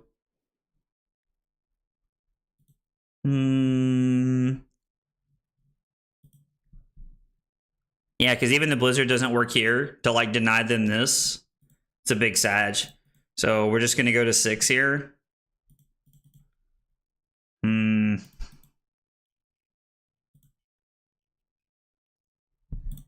We're just going to Arsenal the Blizzard. The odds of Blizzard ever getting them are very, very low, right? Like, it's not a high chance of that ever happening. But yeah, Dave's right. Them going early does give them a better odds of dodging disruption, which is a very good play for them. I kind of wish we had the Starvo activation here. I might pitch the Winter's Bite here to see if we can find it. If we can get enough value off of one of the cards in our hand. The fact that our opponent is taking a moment to think about this is either very good or very bad for us. I'm hoping it means that their hand is a little awkward and they're maybe trying to piece things together. Because I would love to be able to, like, throw the Starstruck here. Even if the Starstruck is just off of 2 cards, it would still feel very good to be able to play it this turn and to be able to just, like, throw 10 at them. Would hopefully give us some breathing room here. Hopefully.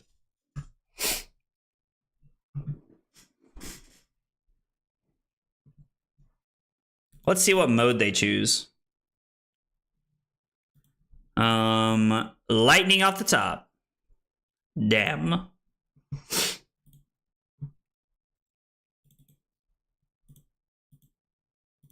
We're going to block like this and see what they do. Going to 3 is scary, but I think it's the correct thing to do.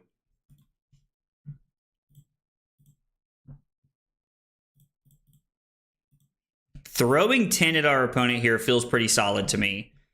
Like, I really wish we had drawn the lightning card there. I mean, I guess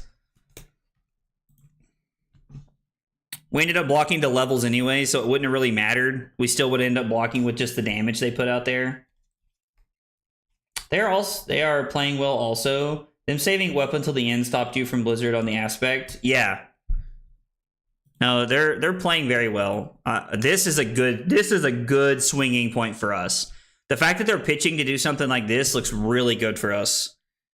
Now we did come off of an arsenal this turn, but yeah, our opponent's definitely playing very cleanly. Like, I can feel it. And we are down 22-3, so if we're able to come back and win this game, it's going to be a crazy comeback here. I don't know. They may just, like, block with a couple of cards and just, like, take the turn off.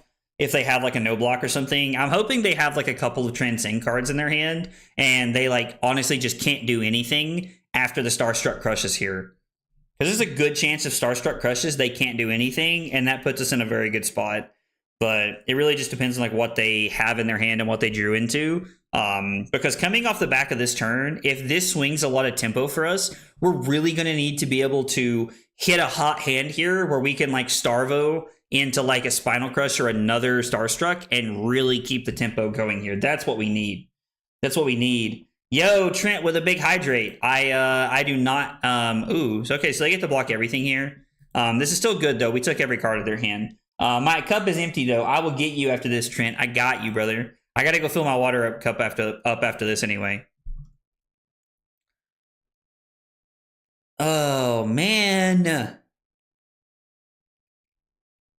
Why could this have not been, like, why could one of these have not been an Earth card, dude? Big Sag. So we're just going to throw Spinal here.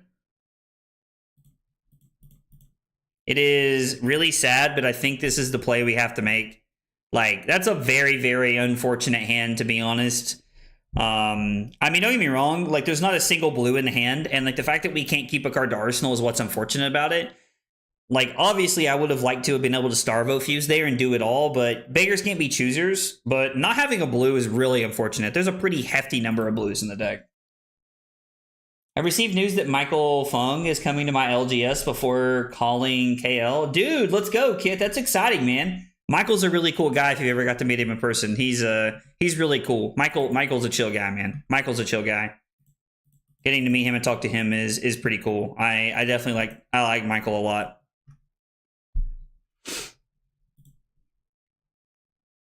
Well, this hand is almost what we want. Oh, man.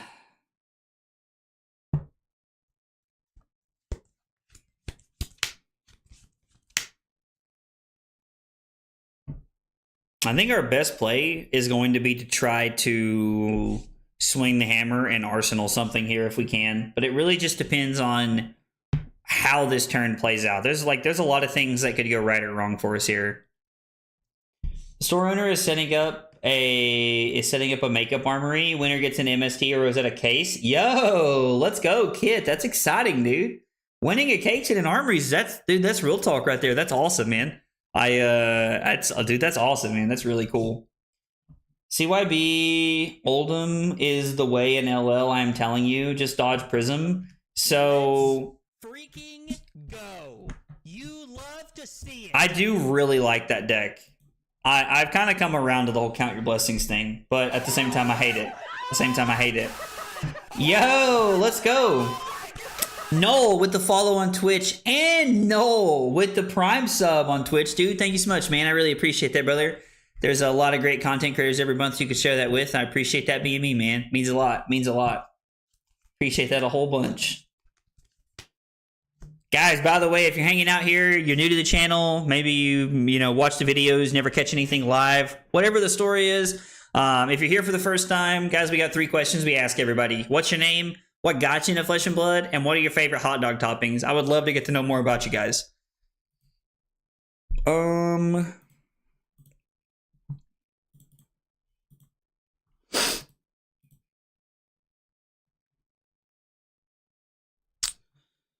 I don't know what this hand's going to look like. I don't really know how we get out of this hand with an Arsenal, to be honest. So your store's just giving Michael Fung a case? LOL, dude, that's hilarious. That is hilarious.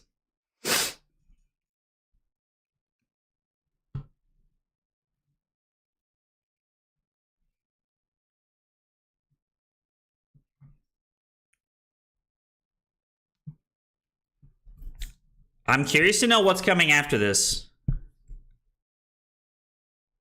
Honestly, what I would love to be able to do would be able to block with Oakenold here, discard the fruits to gain 2 life, and then Arsenal the Winner's Bite. I think that would be a great play for us here, because we have to have a turn where we can get back on an Arsenal.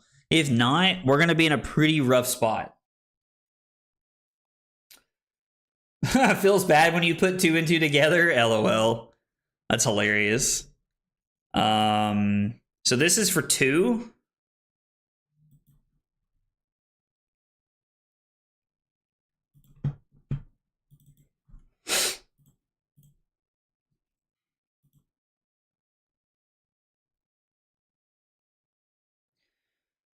So if I block with Crater Fist, I go to 2, and then this comes in for 4, and I can block with the Oakenold and go to 1, and then Arsenal the Fruits of the Forest here.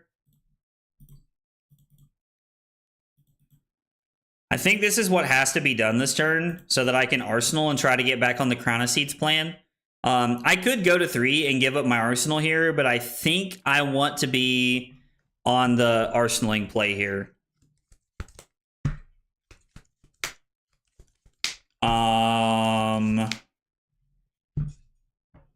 We just don't have the ability to play this and Crown, do we?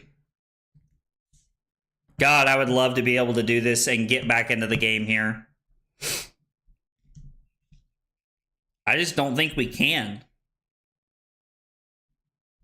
Yeah, I don't think we can stay alive to do this. To be fair, we might be in a situation where we have no choice and we're just forced into doing that. I don't know.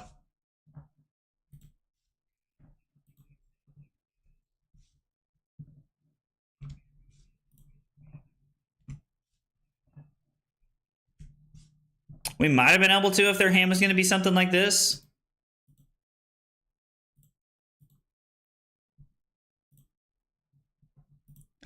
We're just going to gain 2 life and go back to 3. And then Arsenal to Starstruck.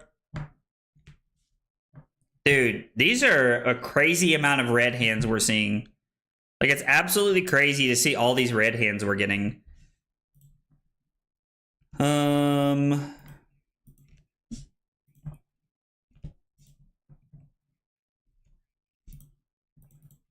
I mean, I would like to be able to throw the Spinal Crush this turn, but I think I'm dreaming. I think I'm dreaming. Yeah, we're just gonna have to block with it just for efficiency. We do nothing and we keep this. Chase the tail feels really good. We can take 1, go to 2.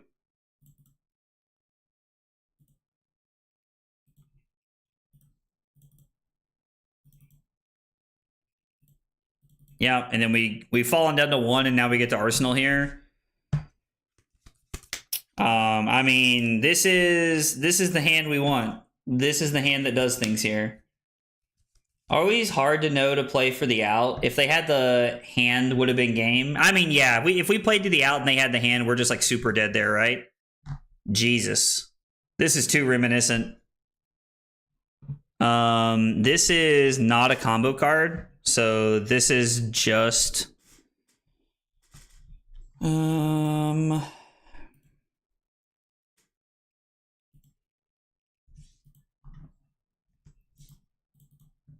I think we'll take 1 here. Or I'm sorry, we'll let the prevention eat this here. Okay, so now they're going to be able to go get the bonds. I mean, I assume if they're playing Gust Wave, they're on bonds. I don't know why you'd be on one and not the other, right?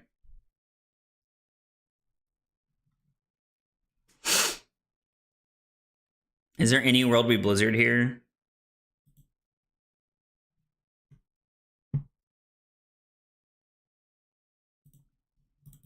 I mean, I'm just going to try and hang on to the Spinal Crush. Again, I doubt it's even possible we get to keep the Spinal Crush here. Oh, they just had another Chi. Yeah, so we're just like super dead here.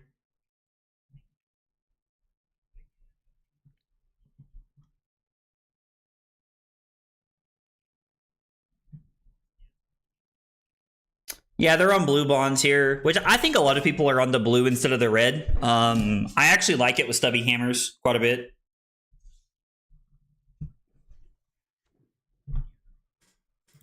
I actually like it with stubby hammers quite a bit, to be honest.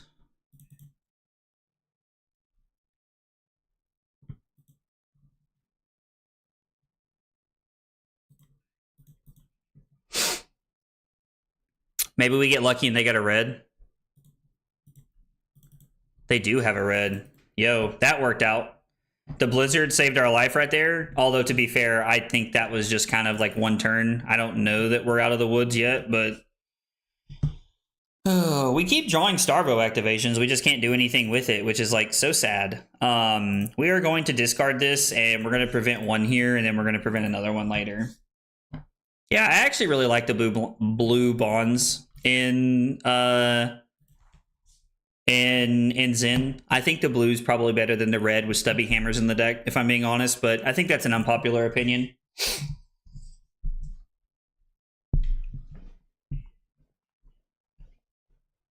Rutro Reggie. We might be in danger. Yep.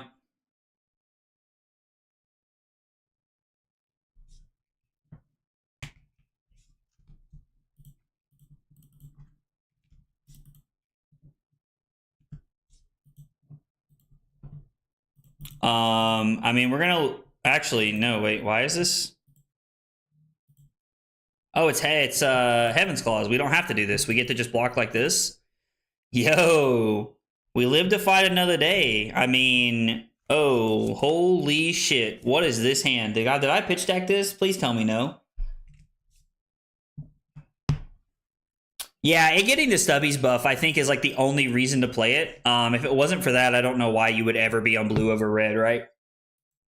Drawing the triple somersaults here is very, very bad. In fact, I think we almost auto lose in the spot, especially considering that we know that the Blizzard does nothing here. The only hope is that we draw something that we can somersault back to our hand multiple times.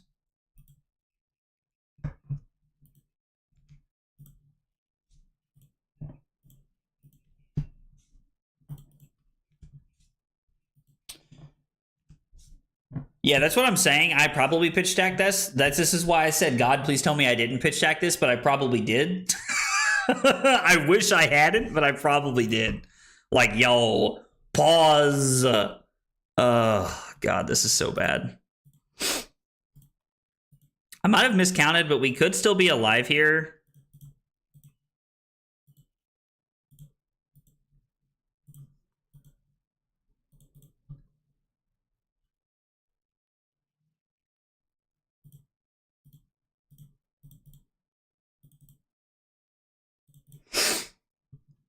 My God, I don't know how we're still alive. We're probably dead this turn, though. I mean, listen, Starvo activation. Bro, I'm so bad at Starvo, I swear to God. It's funny because, like, I feel like it's hard to be bad at this deck, and yet somehow I always find a way. Always, always, always. I mean, yeah, technically. I wasn't thinking, but yeah, the Tunic is technically better because if I draw into an attack, I can somersault it one more time. You're correct. You're correct, Dave. And then that way I would have had a card to Arsenal that turn, and I would be in a much better spot now. 100%. And now, like, this does not feel as bad here, right? Because the Pulse doesn't block, and I could Crown here, but I'm probably just dead, right?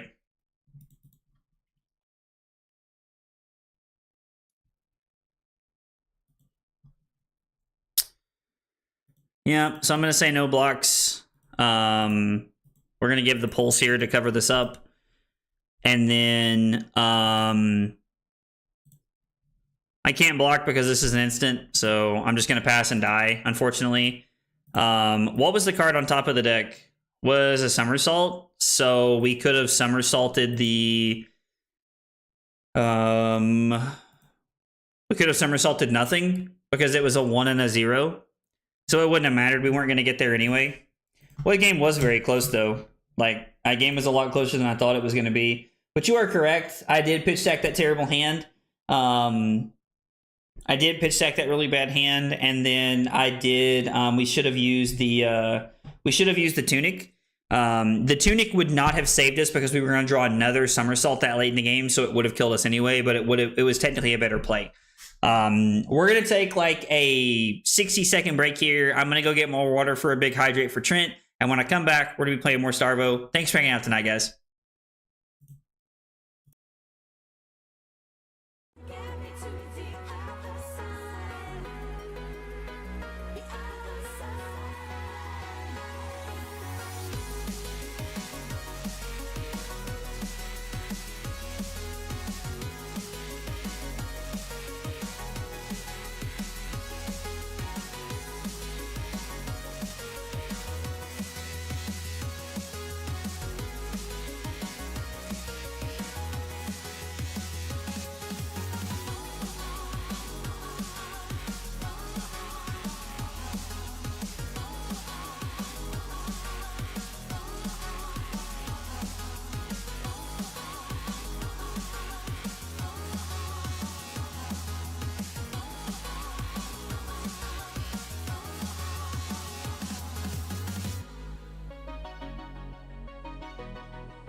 All right, short break, and we're back. Let's get into it. We're 1-2. I feel like I'm definitely starting to feel better about Starvo and how it's been going so far, but I can definitely tell I've been playing pretty loose. So we're going to try and get back into it here and keep on rolling. We almost played against a Viserai earlier, but we didn't. I think they ended up like not connecting or something like that. So I am curious to see how this is going to go. Hypo's good. Arctic maybe not. Cut through the facade looking pretty solid. Warmongers feels good. Cut exposed. Cut turn timber. I mean, is there a chance? I mean, I guess there's a chance we could use exposed to kill their chess piece, right? Like it's possible, but not likely. Maybe pulverize is good enough. I'm not sure. I don't want to be on too many cards. Hypothermia does eat into their go again a lot of the time, so I think we want to run it like this. We'll just play 64 and see what happens. I really don't know if this is correct or not, but we're going to try it. Also, while Trent got us a big hydrate a little bit ago, so we got a big hydrate for Trent here.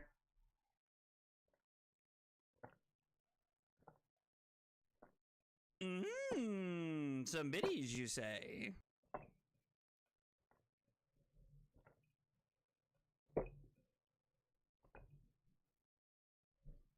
God, that water's so cold, bro. Oh, oh my God, that was so cold. Jesus Christ. Yo, let's go, Adam, with the 1 bit. Thank you, man. I appreciate it, Adam. Means a lot, brother.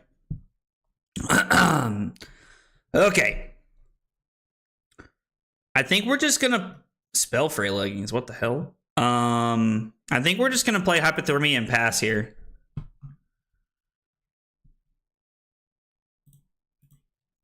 And then we can Arsenal the Awakening and see if we can draw into something that works here with what we're trying to do. Okay. Little Malefic incantation action. Oh, boy. Ew, boy. Rover. This is Rover to Rover over. This is bad. This is bad, Rover. We're in a bad spot. Rover, please send help. We're in a bad spot.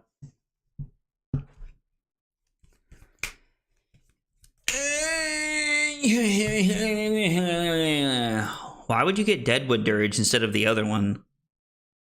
I don't know why they wouldn't just get the...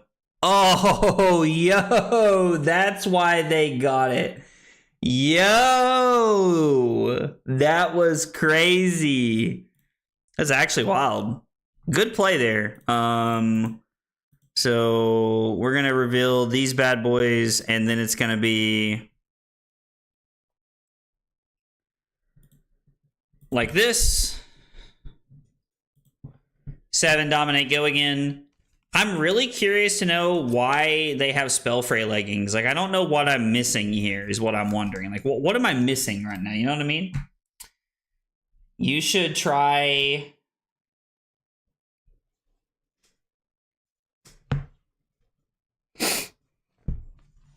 Wait, we should try what? Somersaulted and send it again. I do like the idea of playing the somersault here. And then just throwing 5 at them after this. I think it's better than throwing the Frosty Hammer here. I do like this idea. I think this pans out pretty well for us here. Tim, it looks like it's just going to go to 33. Yo, Smurf said, hey, that's Tim. Dude, let's go. Getting to play against Tim is cool. I haven't talked to Tim since Columbus.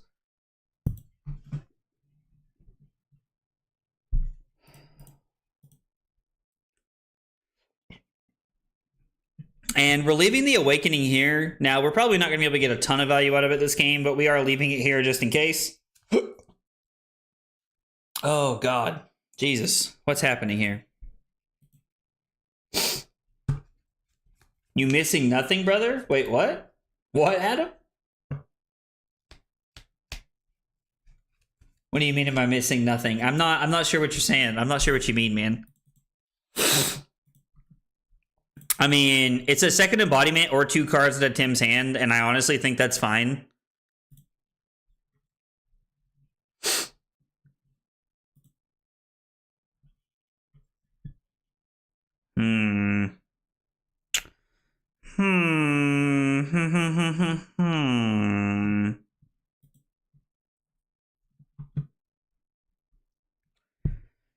So So I kind of want to throw crippling here. What if we use Tunic to...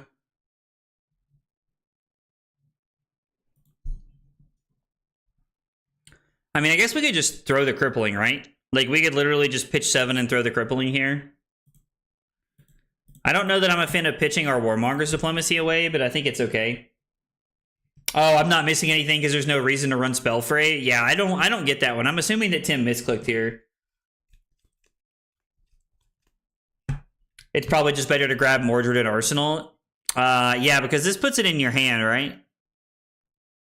Put it into your hand, yeah. So it would have been a good play there. The Deadwood Dirt play was kind of cool just because it got rid of the hypothermia. Now, it looked like it wasn't really going to matter as far as that was concerned to be able to do anything like that, but still. But I see what you're saying. Like, having Mordred tied in Arsenal is just very powerful. Is Tim just going to, like, pop off here? Tim's popping off on the main stage, as they say. As they say. Okay, what if we take a bunch of damage and do this here? If you have less life than the opposing hero, equal to the difference. If Awakening was fused, creates twice that many Seismic Surge tokens. We don't have a Sarvo activation here, which is big Sag. But we could block a little bit. We could take some damage, and then we could just try to play the Awakening here. And then throw something kind of for free. Tim put a Rune Rager Swarm and a Rune Rager Swarm, a blue and a yellow. So let's pitch the Trip to Light Fantastic here. We're going to save our other resources here. I mean, I guess technically we can use one of them, but we need to be able to make enough Seismic Surges to make something free next turn. We'll just use our Tunic effectively here. I think that's fine. Then we're going to skip all these Rune Chants, and we're going to fall down here to 34. We'll go to 31 here. Because I'm going to try and take a little bit of damage this turn. Like, nothing crazy, but I'm going to try and take a little bit of damage this turn. So we're going to take the Rune Chance here. Now, this makes 8 surges, so we're good from here, right? Like, we're actually just good from here to be able to do whatever we want. We're going to block like this.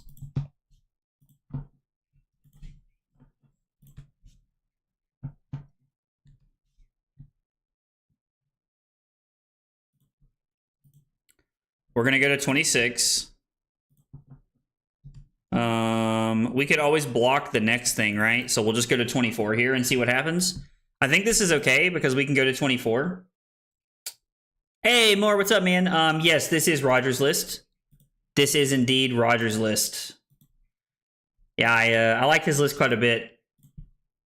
And I wanted to try it, especially after playing against it. It seemed like a good place to start with what we were trying to accomplish tonight.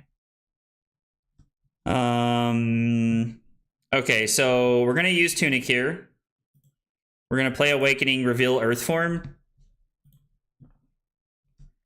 And I guess we're gonna go get a Starstruck here. And then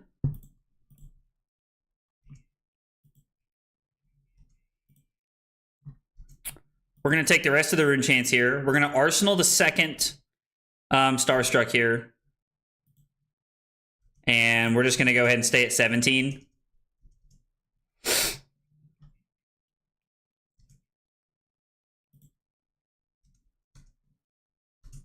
Oh, God.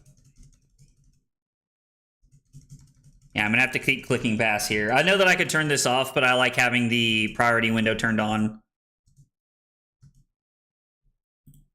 And then it's Starstruck for 10 here. Then we get to Arsenal the other one and try to set up for a powerful play next turn. Because this is basically either going to be an entirely setup turn or Tim's going to block with most of his hand here and then just like set up a powerful Arsenal and pass.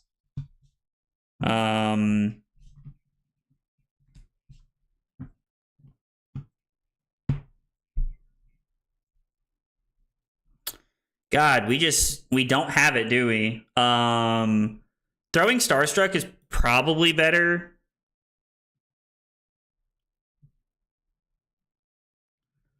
God, this feels so bad because we're like, man, I would love to be able to somersault this back and arsenal it, but I just don't think we're going to be able to, are we?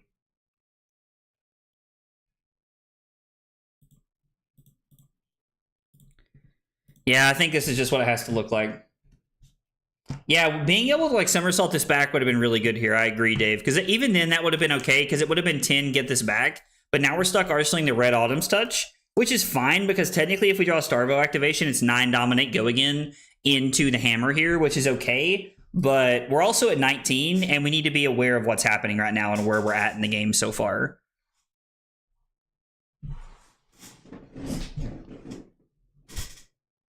You know what's kind of funny is I was looking at the list and like I'm only missing like 5 cards to play Starvo this weekend at my skirmish, and one of them is the Bravo Star of the Show hero card. Ironically, I do not own a Star of the Show hero card. How sad is that? I've never had to own one for anything. Just gonna block this out. Okay.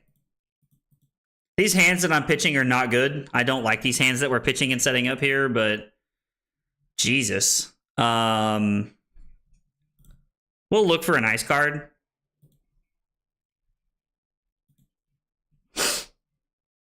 Yeah, this is the draw we were looking for because this allows us to go 9 Dominate Go again into the Winner's Well, pitching the Winner's Grasp, and then we can arsenal the Sink Below here.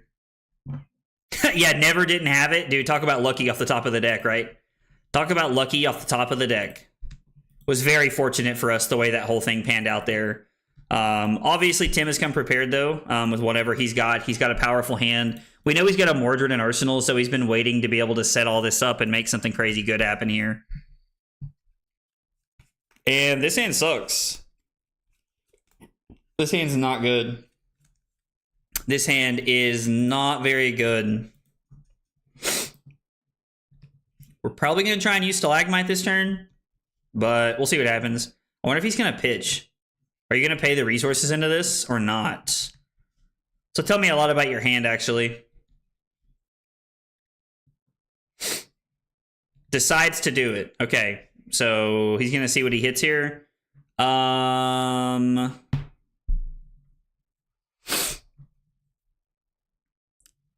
Gets a draw into the Dark Dimension.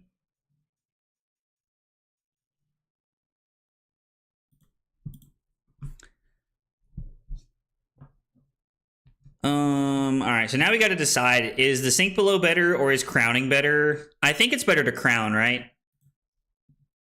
And hopefully we hit a blue here. We do hit a blue. There's going to be enough rune chance for us to block, so... Okay.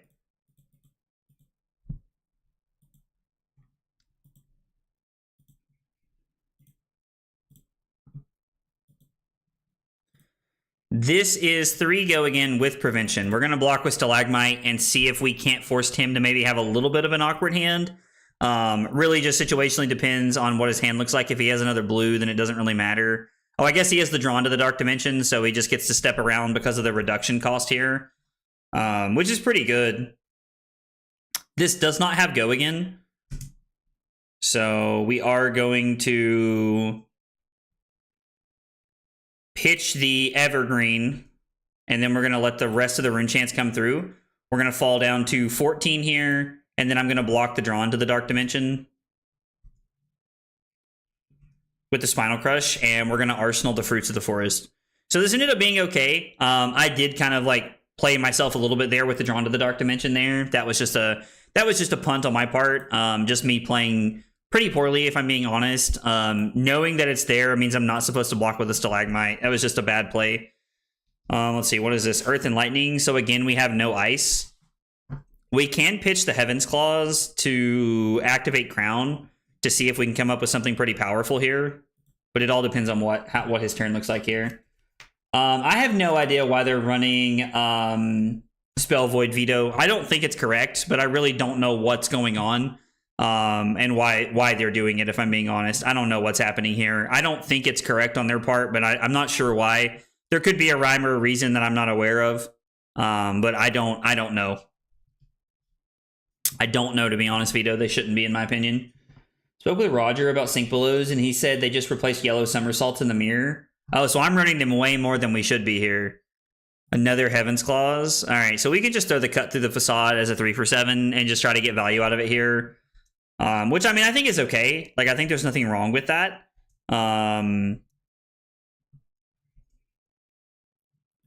It's just that now that our hand is like, I don't know, like, to be able to throw Cut Through the Facade, we're going to have to take some damage this turn, which I don't really like. Or we're going to have to come off of an Arsenal, which I also don't like as well. Rattlebones is looking pretty solid here. Pitching the Minnowism. Tim goes up to 3 Rune Chants here. Swarming Gloomveil is going to be turned on.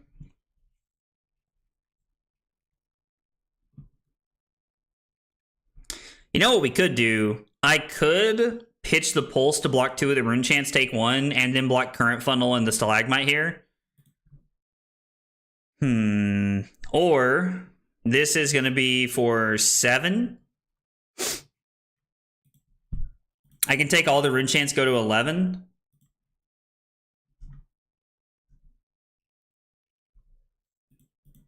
And then force them to make the decision that if they want to throw Thorn, they got to give me their other card here.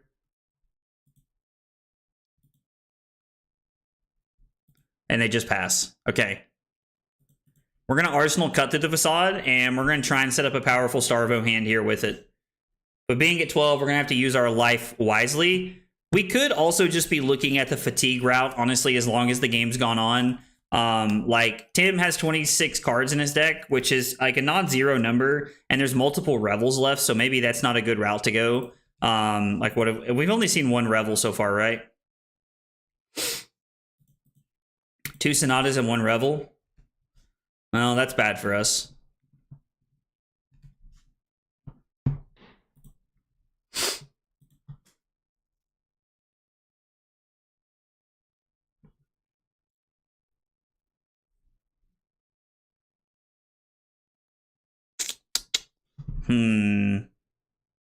So there's not even a card we could draw into to give us the...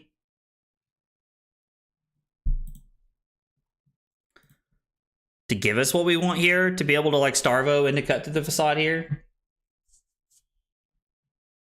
Oh, God, that's a lot of Rune Chants.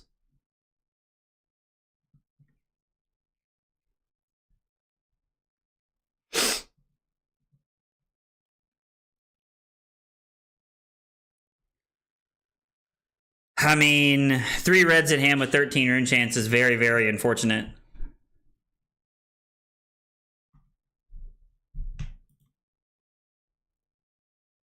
Okay.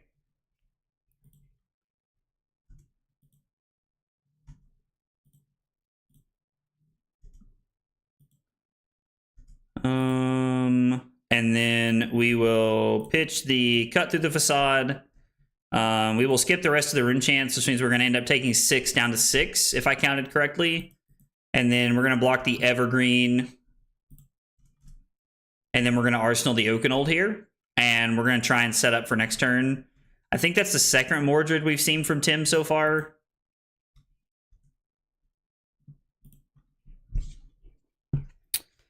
I mean, this is the play. Like, this is the turn we wanted. If I can block with the Channel Lake Frigid and somehow stay alive here, then we can do the thing here and make it happen. Yeah, I don't think the fatigue route is definitely I don't think that's the correct play at all here. We're going to need Tim to have a couple of awkward hands if that's the case, and I don't really know what that looks like for us. But I think we're playing to the Oakenold this turn just because of how good it could be for us, but we're going to see what Tim does here.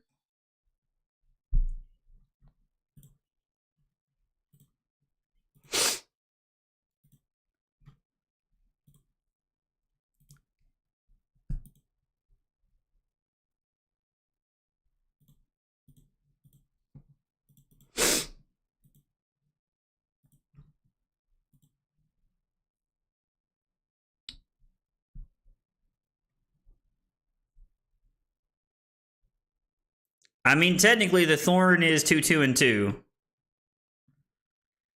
That's enough to put this turn out of reach for us.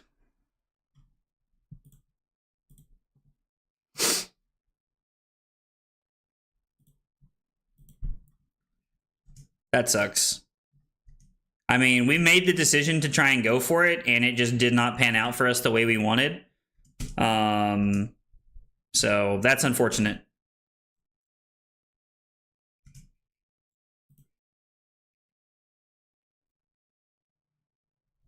I can go to 4, or I can go to 4. It doesn't matter how I play it out this turn.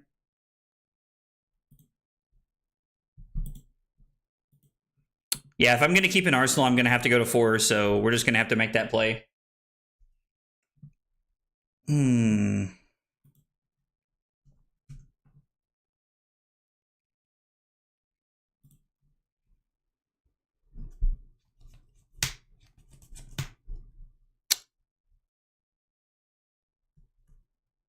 So sinks are just to replace somersaults in the mirror. Interesting.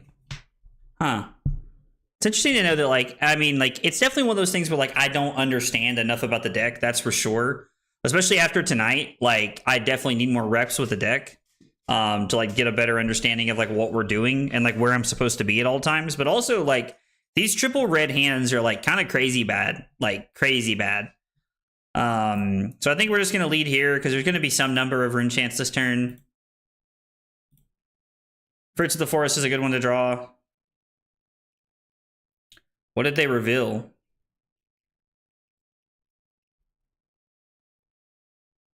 Rune Rager Swarm? Okay. So we're going to block 3.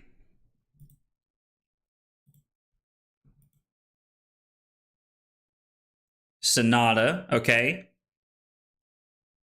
And Tim's going to pitch an extra blue here, which I think makes sense. And it's Succumb. What do they add to the hand? Drawn to the Dark Dimension and Blue Shrill of the Skull Form. So nothing impressive, to be honest.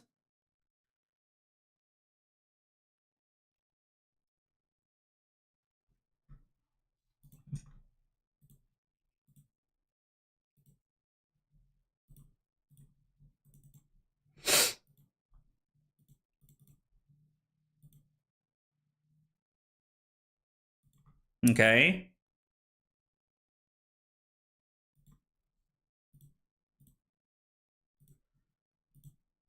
This blocks 3 or it gains 2 life no matter what we do. And then they have a Drawn to the Dark Dimension. I think not going to 1 is correct here. We could try to look for another turn where we can get back on an Arsenal, but I think this is correct. I think we're supposed to stay at this point right here. The problem is that they have, like, Tim has 2 Rebels, and I just don't know how we're ever going to beat that.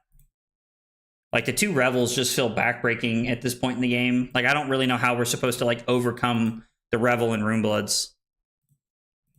And he's going to go get one of them right here.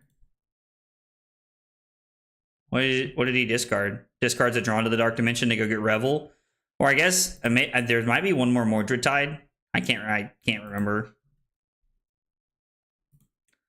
There are also 2 Succumbs left in the deck, which is kind of obnoxious, but also not like that bad at the end of the day. We do have a lot of blues here, so blocking the Revel shouldn't be the end of the world.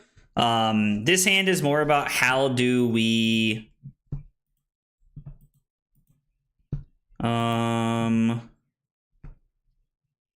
Can we go to 2 here? I think the answer is yes. I think we have to go to 2 here. I don't think we can win if we take this. Revel goes to 7.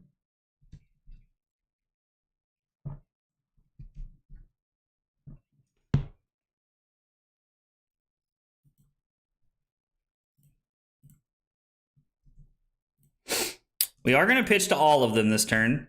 I'm going to let the Winter's Bite go.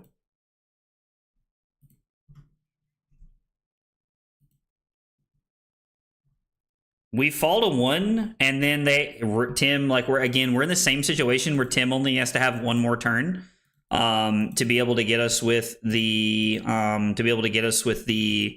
Thorn activation, so like anything gets us there.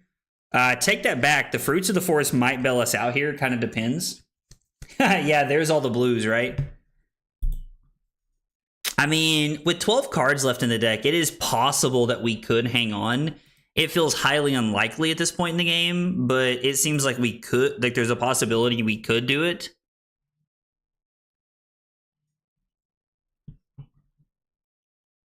If Tim didn't draw an attack here, or even if he did, Blizzard might just be insane.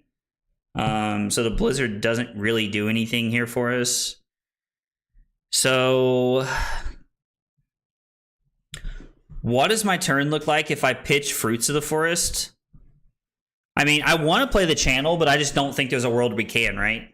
So we're going to have to pitch the Fruits of the Forest.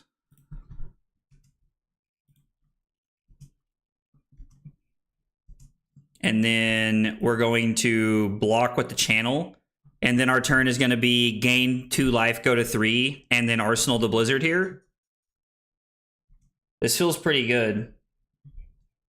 It is hard copium. I do agree with you, Kit, but it is winnable here. We could win this game. We are on the verge of potentially winning this game, and I do agree with you that there is a lot of copium in that statement, but I'm also hanging on to the fact that copium is the only thing keeping me going right now. The fact that we were able to get back onto an Arsenal feels pretty good here. The odds of Blizzard being good this late in the game are not very solid. We really have to get through these turns. Yeah, having Fruits puts us back up to 3. If it wasn't for so much life gain in this deck, we would have just been dead being at 1. We would just lose there. At a certain point, we would just fall off of an Arsenal and lose their veto.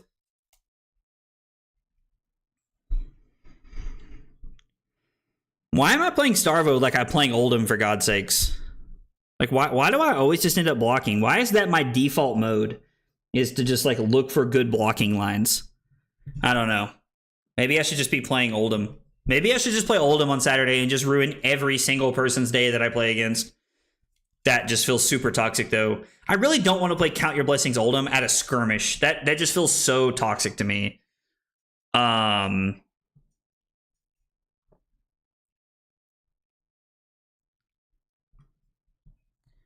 So this is going to be coming in for 5.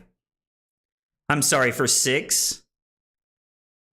So I think we're going to need to Tunic Crown here to see what we can find. Because this does not have Go Again.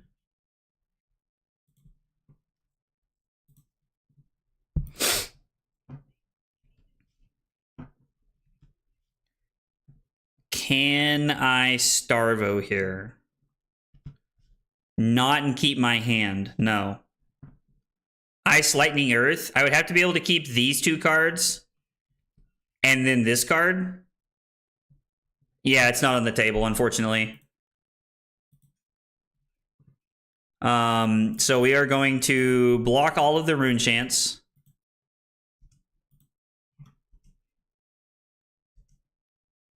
This is for 6, and we do have a Prevention. I'm going to block Autumn's Touch and Current Funnel, throw the Hammer, and then Arsenal Pulse.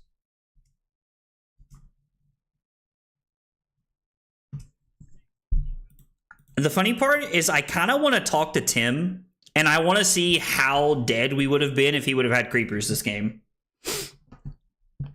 I'm going to play non-CYB Ultimate Mine, praying I dodge Florian. Yo, playing non-CYB Oldhim? Yo, tell me about this, Matthew. I'm interested to hear about this. Absolutely play CYB Oldhim, lean into it. Or you can be a Chad and play CYB Teklo. A CYB Teklo? NLL? Bro, what? Hey, what's up, Kevin? How are you, brother? I am a Guardian at heart. That's the truth, Dave. That's the truth, dude. By the way, if the 8 was more relevant here, I would have just went for it right there, but the 8 was not relevant enough for that to matter. Also, this hand's going to be rough. We might lose here. Like, again, my pitch stacking is killing us. My pitch stacking is killing us. Yeah, if he had Spellbound Creepers, we would have been dead like 12 turns ago. This game is a loss, 100%. We would have been dead so many turns ago if Tim would have had Spellbound Creepers. I definitely see that.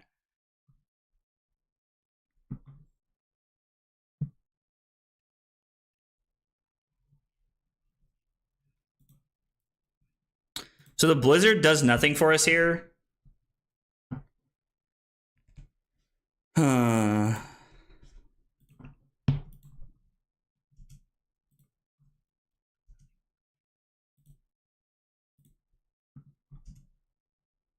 There will be more Rune Chants.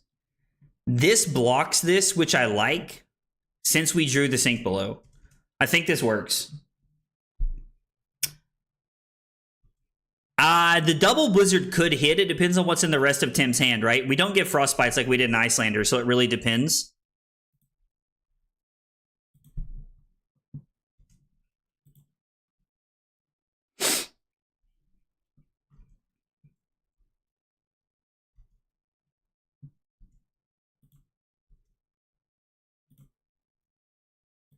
And then we get to Somersault this back.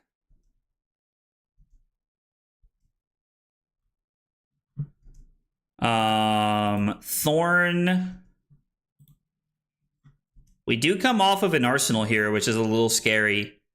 We could technically go to 1 and Arsenal this, but I think I'd rather stay at 2. Is that the last Sink Below for us? No. My God, is that the first Sink Below? Jesus, Lord help us.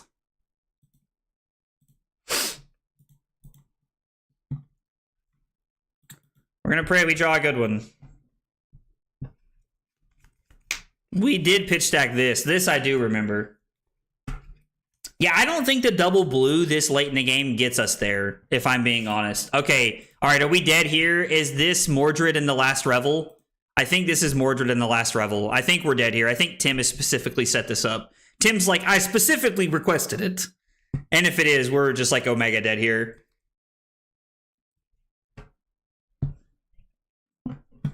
It's kind of crazy that we pitched the Warmongers and like we're not even going to get to play it this game. Oh, man.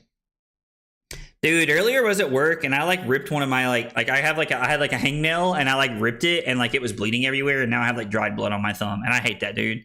I feel like dried blood looks so gross. Ew, gross.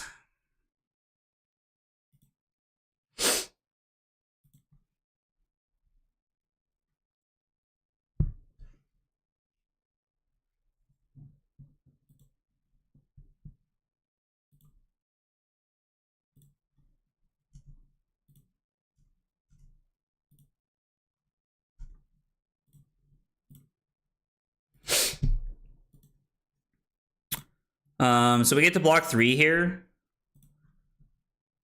And if this is Revel into Thorn, I think we're dead.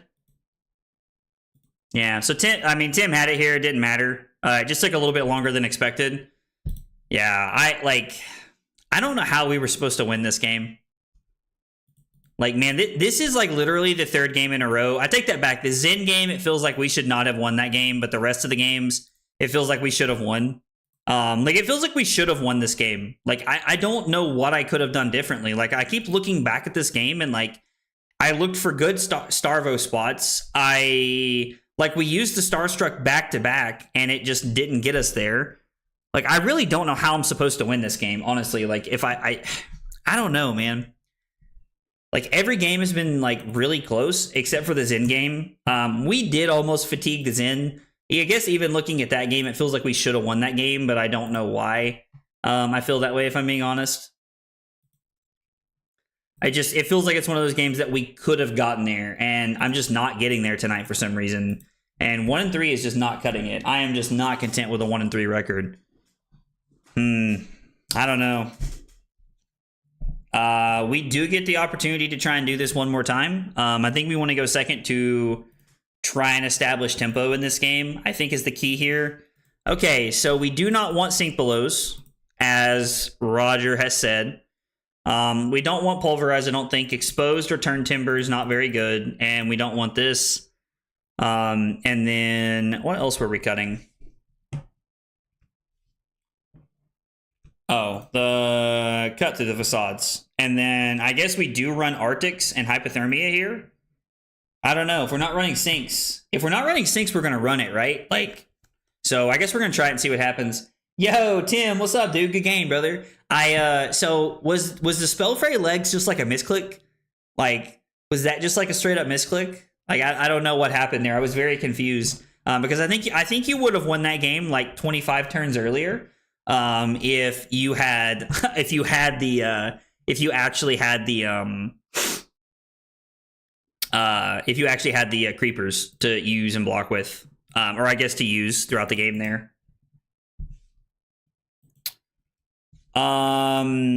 You only destroy something that has 0 block, and I don't think you get the value you want out of being like, I don't think you can really destroy the hat, right? Because expose says destroy something with 0, and I think you put a -1 counter on something, I think, if I remember correctly. I am intrigued that they're playing Links into us. That is very interesting, to say the least. What do you guys think about Blizzard here?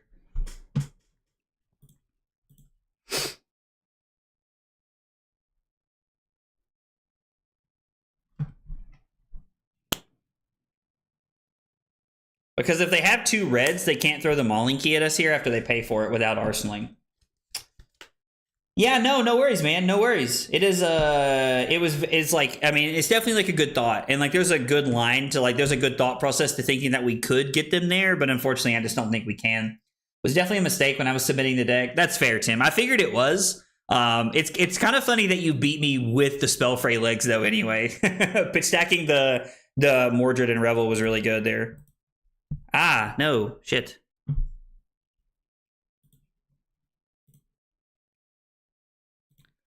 And now we're going to block 5.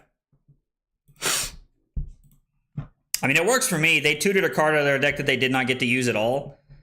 Wow, this is insane. So we're going to go Earth. And then we're going to come in like this for 9 Dominate, go again. And then we're going to play Arctic Incarceration and Arsenal the Somersault. Bananas.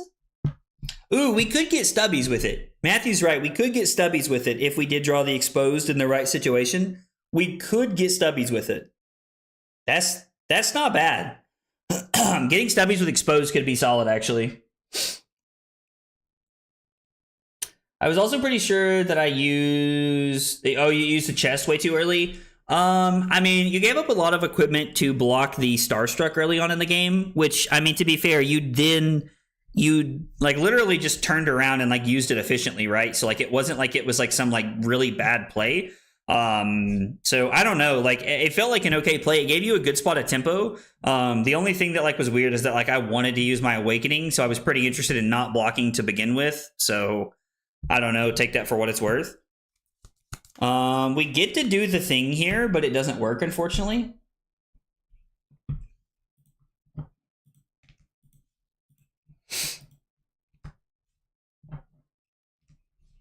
Yeah, we just can't do the thing here, can we? It's pretty sad. I haven't tried Frozen to Death in Starvo. That's kind of a cool thought, though. I kind of do like that idea, though. Yo, that's saucy. That's saucy, dude. I like that. I kind of like that idea. Just using it that way is pretty sweet. We're just going to take 2. I don't know. Our hand's weird. We could, like, crown and try to, like, draw into, like, a lightning card. Like, a blue lightning card would be insane here, but...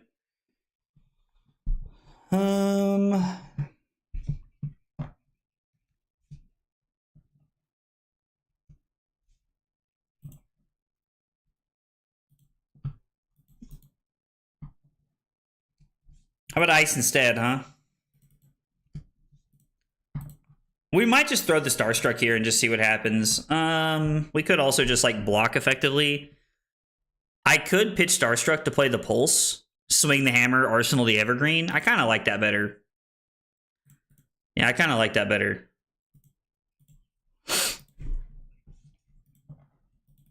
Just blocking this out effectively feels like a good use of our turn.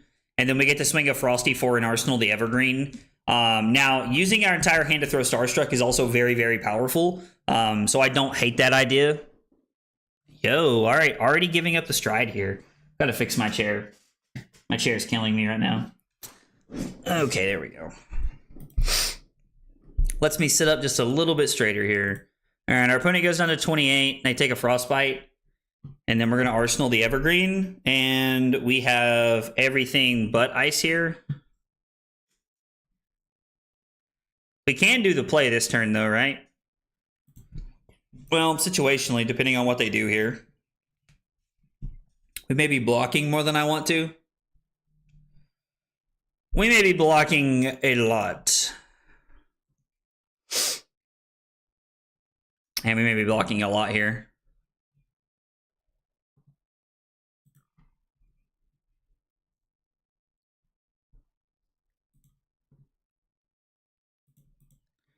And then I could make a surge and return both of these. Not that the surge is really going to do anything for us, unless we're going to try to make it do something for us, but would be a lot of damage to take here. I do like the idea of the frozen to death, of like playing blue frozen to death. I wonder what blue we would play that over.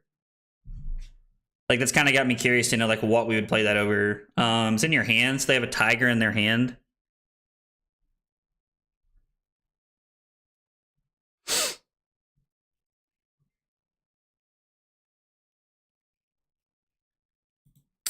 We'll see what they do before we decide to block. I'm okay taking a little bit of damage here because we do have the ability to just throw the Starstruck at them this turn.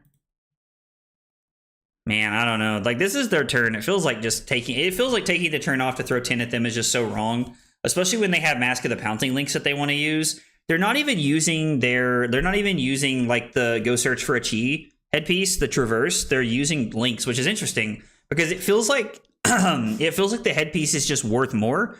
Because it's just always the card you want. As opposed to, like, links is, like, situationally the card you want, it feels like to me. Yeah, we're not going to give him another tiger for free. I don't think we're going to give him another tiger for free. I think we're going to block here, and we're going to make him have it.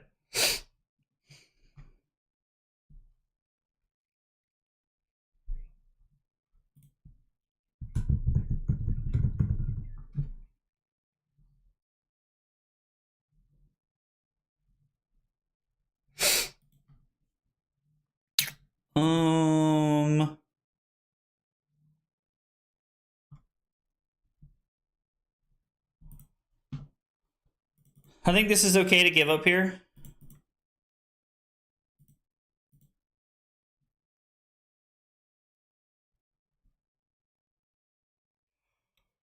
Oh, man. Makes one of their Banish Zone, which we can't really do anything about here.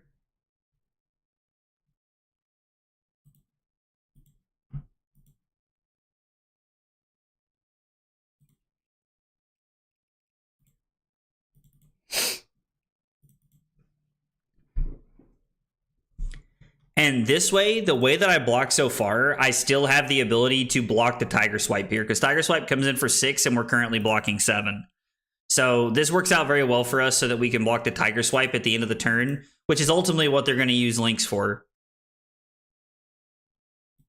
Yep, there it is. There it is. Never didn't have it. And we're going to block 6 here. We are giving it, we're going to block 7. We are giving up an Arsenal, but we are going to deny them the Tiger Swipe here, which is exactly what I was hoping to do this turn. We're going to go to 28, and then we're going to take 2, and we're going to go to 26. And we managed to get out of... Oh, fuck me. Well, that sucks. I mean, there's nothing I can do about 2 of them. It's crazy. Like, that's literally just adds 12 more points to their turn. God, that sucks. Yeah, I mean, that's unfortunate. There's nothing I can do about that. They had both the Tiger Swipes. That sucks. If they have a little bit of a lackluster hand here,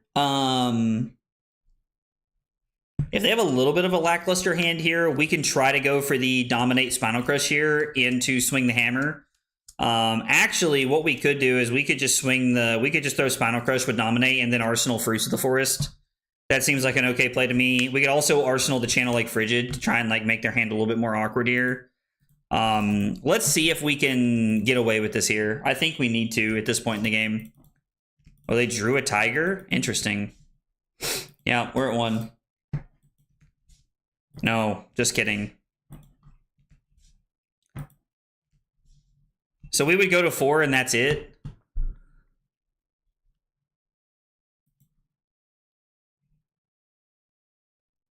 I think we need to. God, I know it's tough, but I think we need to. Now, the question is, do we want to keep the channel for next turn to try and make their hand more awkward? Which I really think we do, to be honest. I think we're supposed to come in for 11 dominate here. Okay, we'll check their damage after the game so we can see what it looks like. We'll make sure to check their damage after the game, Dave. Dave, bro, like, listen, I love you, man, and I love that you're here supporting me. Really, it means a lot, and I really mean that, like, from the bottom of my heart, so please don't take this the wrong way. But, dude, isn't it, like, 3 o'clock in the morning where you're at? Because, fam, like, the fact that you're awake is wild to me. We're going to keep the channel, and we're going to Arsenal it and hope that we can play it next turn.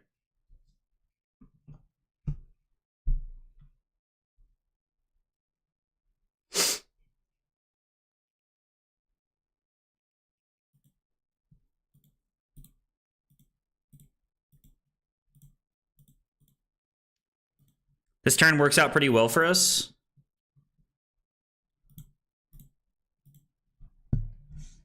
We get to play Channel and then swing a Frosty Hammer, and then we get to Arsenal Somersault and try to block better next turn. Yo, Annabelle's also awake? Dude. y'all are crazy. Like, listen, y'all have no idea how much it honestly means to me that y'all are awake at this hour, like, supporting me, because it really does mean a lot, but, like, damn, y'all need to go to bed. Oh, I meant to go to bed at 1 a.m., but the games are too interesting. I do have flexible time at work, though. I mean, it's good you have flexible time at work. Like, that works out pretty well. It's like most people have, like, a rigid structure and have to be at the office at a certain time, so it's nice that you have, like, a flexible schedule that way. Also, guys, on a side note, that goes for everybody. I appreciate you guys being here tonight. Appreciate y'all hanging out and chilling with me. A lot of things y'all could be doing on Monday night, so appreciate y'all hanging out. We did have a request to play CC later this week for some practice, so I don't know how everybody feels about that, but we ought to be playing CC tomorrow, and then come back to Starvo on Thursday. Just kind of depends on how everything lines up.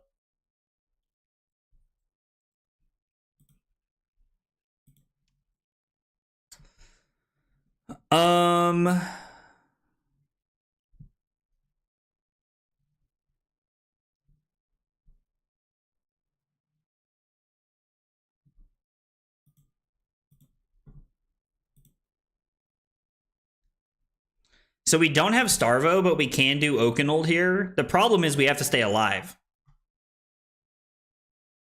I don't think we can.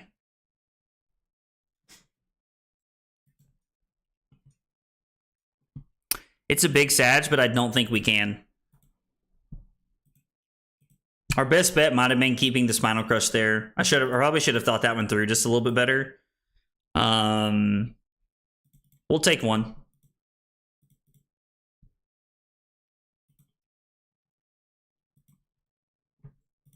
With the Stalagmite, we're pretty much guaranteeing that they're not going to do anything next turn, which is what we want.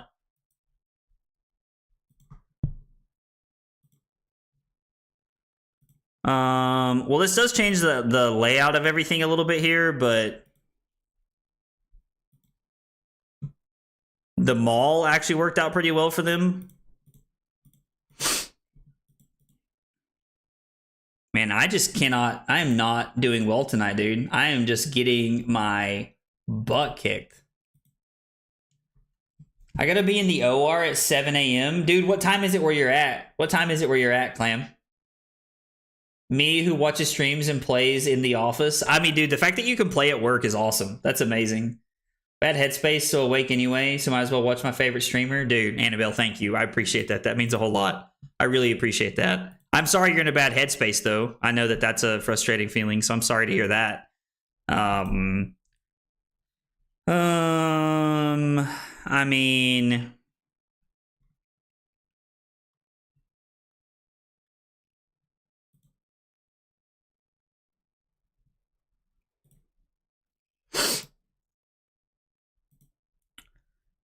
it's kind of funny. Wait, whoa, shit.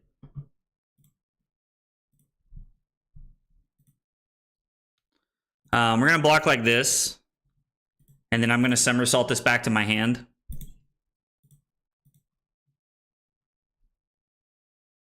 Okay. So we go to 1.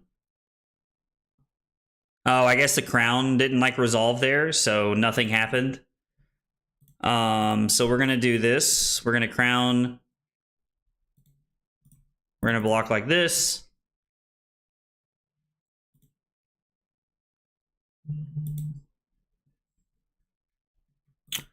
I am going to gain 2 life, and we're gonna stay at 1. Or no, we're gonna stay at 2, I guess, technically, because of the prevention. And then we're probably just dead to whatever happens after this. I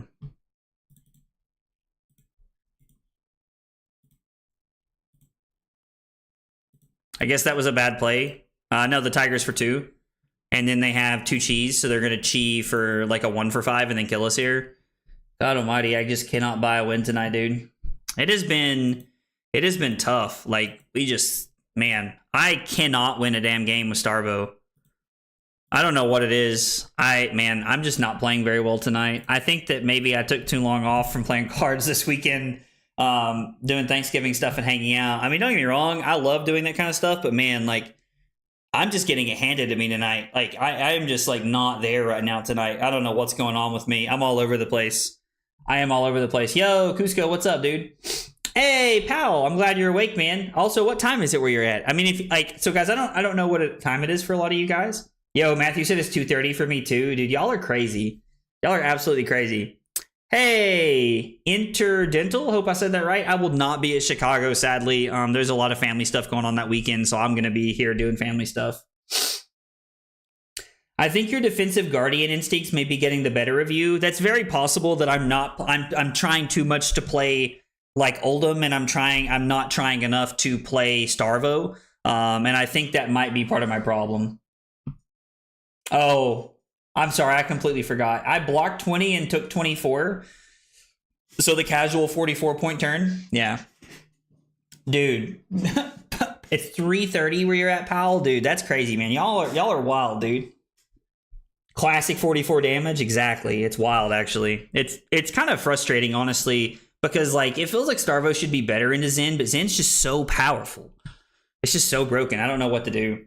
Starvo in his prime was a no blocks deck. Yeah, so I mean, honestly, Adam, I think you're right that like I'm playing too much. Like my Guardian learning was like Oldham, so I learned how to block very well. Victor also blocks very well, but he plays better offense that way. And Starvo saying no blocks is really weird to me because I think you're just going to lose against Zen when you say no blocks. But that's probably why Zen is just probably the best living legend deck in my opinion, if I'm being honest. So 100% just stop blocking. That's good advice. I can try it. We're probably going to wrap the stream up, but I can try it.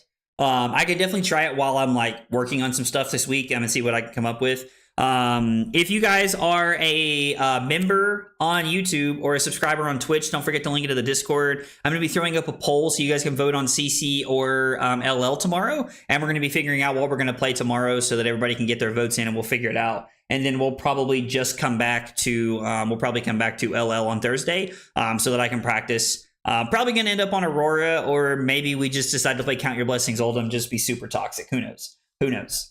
Do you think Zen is the most broken hero in the game? Probably. I mean, his hero ability is literally a toolbox, which is stupid. Like, it's ridiculous. Like, it puts a card into your hand that works, and it lets you search for a card. Like, it's a toolbox like hero, so it's in my opinion probably the most broken. Like if you guys have ever played Magic, Amulet Titan is broken because it seems like it's cheating because it's just a toolbox deck, and Zen's the same way.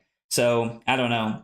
I could play Oldham. I don't know. Y'all could talk me into playing Oldham. We might play Oldham on Thursday. Who knows? Guys, stream tomorrow night. Appreciate if you guys come back and hang out. Appreciate it. If you're on Twitch, make sure you hit that follow button. If you're on YouTube, make sure you like the stream and subscribe. It means a lot. It goes a long way. I'm going to get out of here tonight. I appreciate everybody coming by and hanging out. Hope you guys have a good night, and I will see y'all tomorrow. Take it easy, guys.